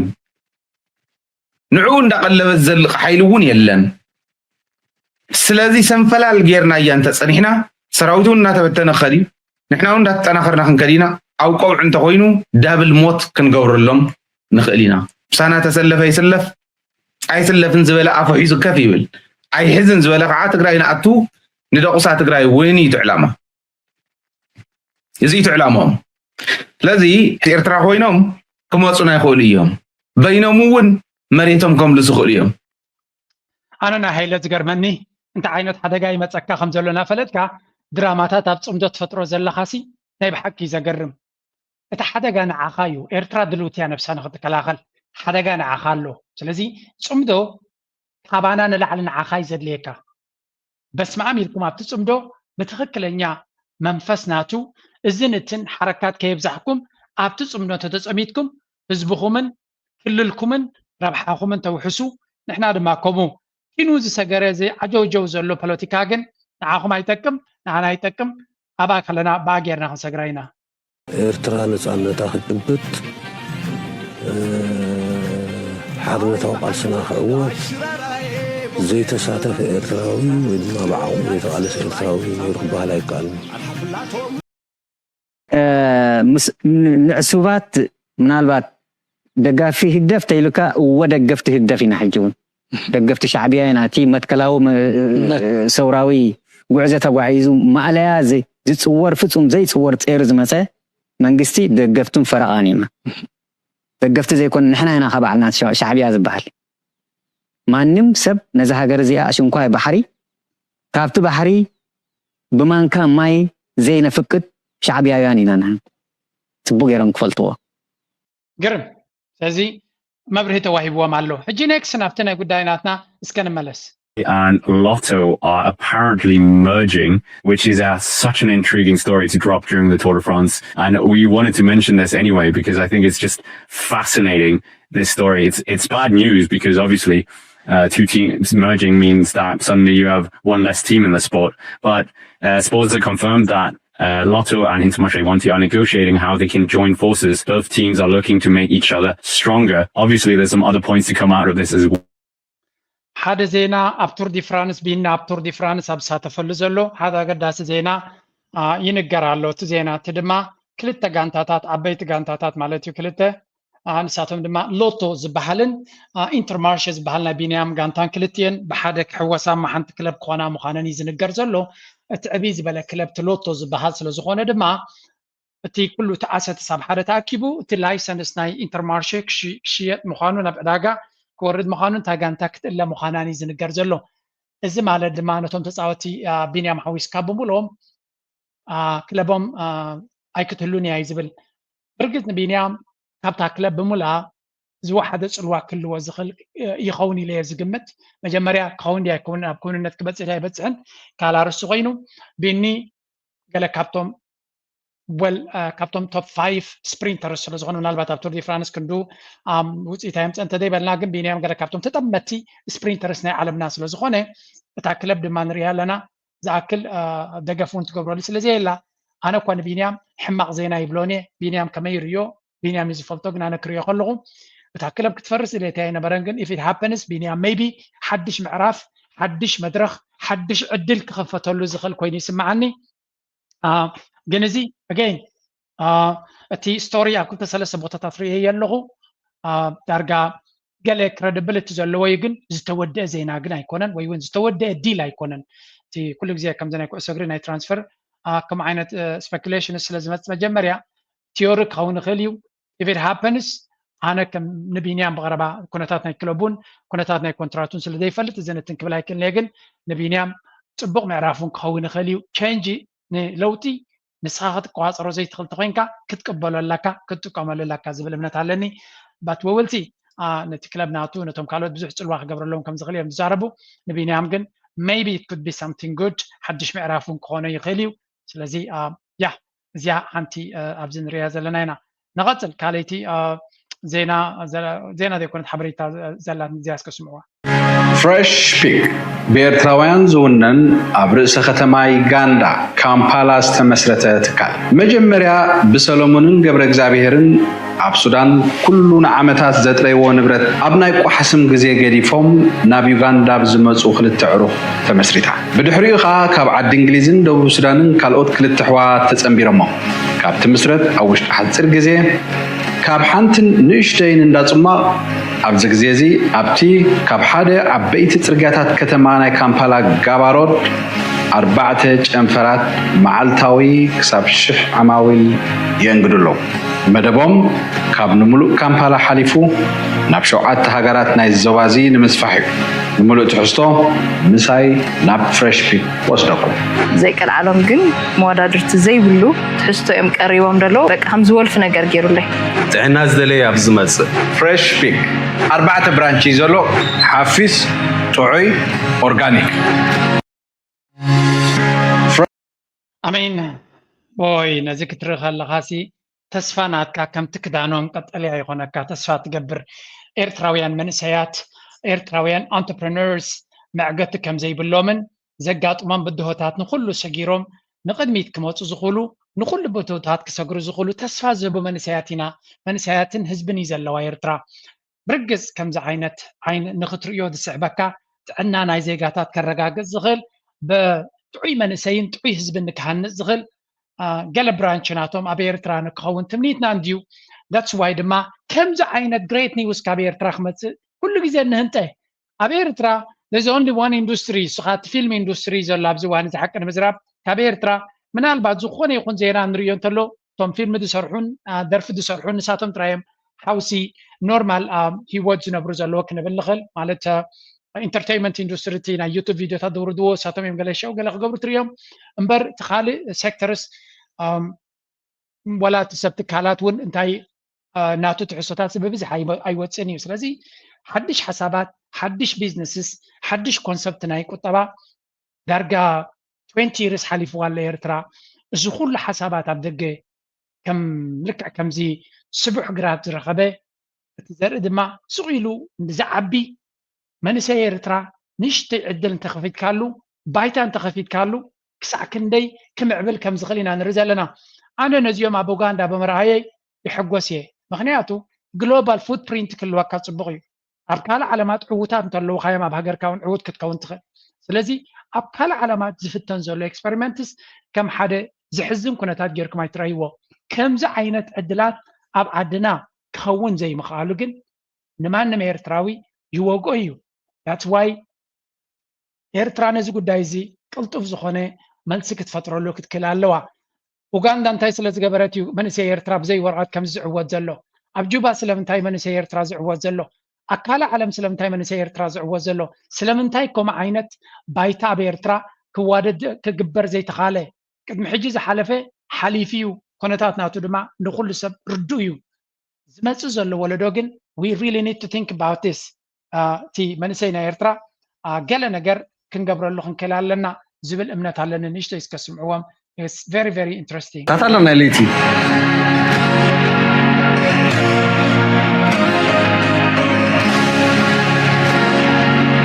ساسامول حدش تسرح هنصاي ازيا خا ربعايتي استخفتت ابز غربا غزي استخفتت عنفر ناي فريش بيكا حجي زيوم تمن ساعه نيرترايم كاب مبل 30 شعات تنزوريا مسلني كاب سوا وزيوم ناب غزوم كملسو خلوينا نرزلنا سلازي زمنسي زنوش ولدو منسي ابوتاتو اجانا يبوتاتو ناي اياتاتو كغاطمو يندلنينا ابغل ولدو نغرات قيرالو سلازي زوم منسياتياتهم املاخ يتحوسو سيفيلاو هيوت نكمرحلو زخول عدل كفترالهم لك كم كالوت ابكال هاجر كيدوم زمع بالوزلو كم عينت معباله نخغاطمم تسفا نقبر من البات زياس كسمعوا نخالن يوم زتقملا زلو غران نصبغ رخيبايا من تاخذ زي تفري او اجانا انتي لحسب كري تقرمكم نحنا تي زبزح حجي سراحتنا فريو مس فريس قديمو زريو سب تي اوصا حجر زغمت زلو ኤርትራዊ زب زلو زبناس دحراو مستزرح هذا لو مكو عطف يخم عندلو عمر تقدم ذكريها او مستزرح هذا حسمون قالينا ابز المسجد هم زعينه اب قالي دحر ورحي ابز كن لو مغن حجي سكن تبعيتو ابز زرقه داولركي ايوه انا انتي ما حشنا بالناس تمنيت اللي منا دخلنا الى ولا هذا أو عندنا في إنترنت أكسس بمعور يا جواب أنت زرق حلنا نيرو موقع حزبنا بمن قدنا يزي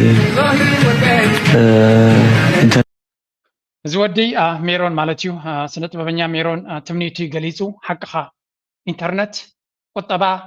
نمن سياد بفلاي ني سبت باب دما تزبالة مسارحيو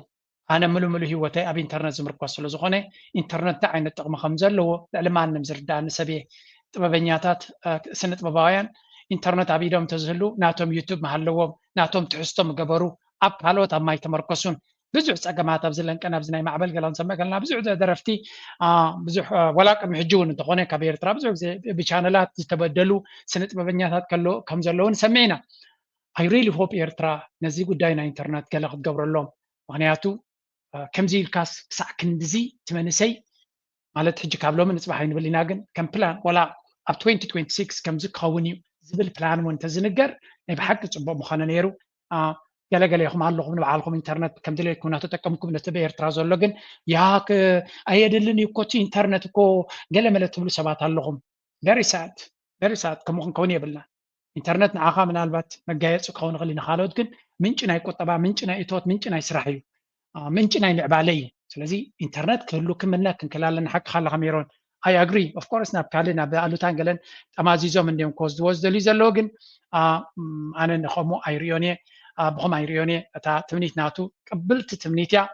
ኣምላኽ የስምረልካ ክብሎ ይደሊ ናይ መወዳእታ ከም ሓውሲ ዋዛ ጌና ንክንሪያ ንኽእል እያ በመጀመርያ እንኳዕ ሓጎሰኩም እንኳዕ ደስ በለኩም እንኳዕ ንዘርእየኩም ኣነ ኩሉ ግዜ ብፅሕፈት ይኩን ዋላ ብቪድዮ ይኩን ይነግረኩም እየ ከም ፍቅሪ ዝጥዕም ነገር የለን ፍቅሪ ማለት ደስታ ማለት እዩ ፍቅሪ ማለት ባህታ እዩ ፍቅሪ ማለት ብትሕግጋዝ ፍቅሪ ማለት ብዙሕ ነገር ኣብ ውሽጡ ዝሓቆፈ እዩ ስለዚ ኣሕዋተይ ሓዳር ከም ባዕልና ሽማ ይግበረለይ ኢልኩም ከይትምነያ ብፍላይ ኣብ ሶሻል ሚድያ ንሪኦ ማለት እዩ ኩሉ ሰብ ኮነ ከምኡ ተደይኮነ መብዛሕትኡ ዩቱበራት ማለት እዩ ዋላ ቲክቶከራት ኣብ ሶሻል ሚድያ ወፂኦም ዘርእና ሮሚኤን ጁሊት ዝፃወቱ ማለት እዩ ማዕረ ሽኮረይ ዝብሉ ጀስት ፌክ እዩ ምክንያቱ ፌክ ምዃኑ ከረዳእኩም ማለት እዩ ኩሉ ግዜ ሰብ ከይተባእሰ ሓዳር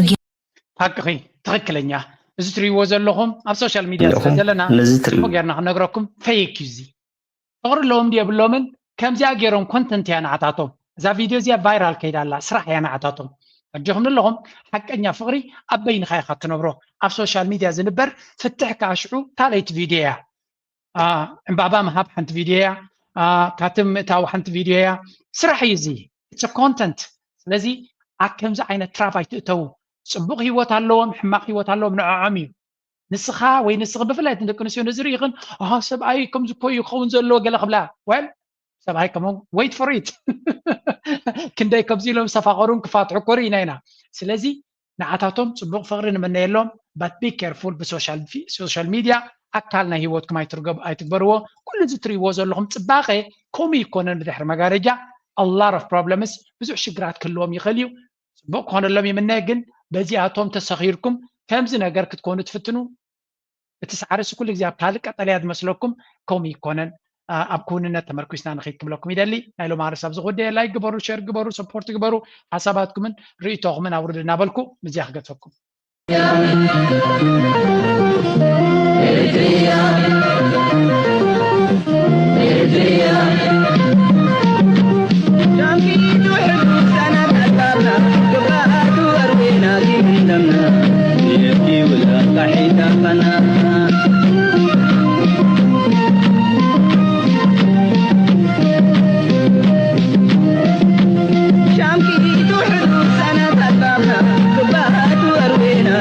Damna, yeti ula kahita pana.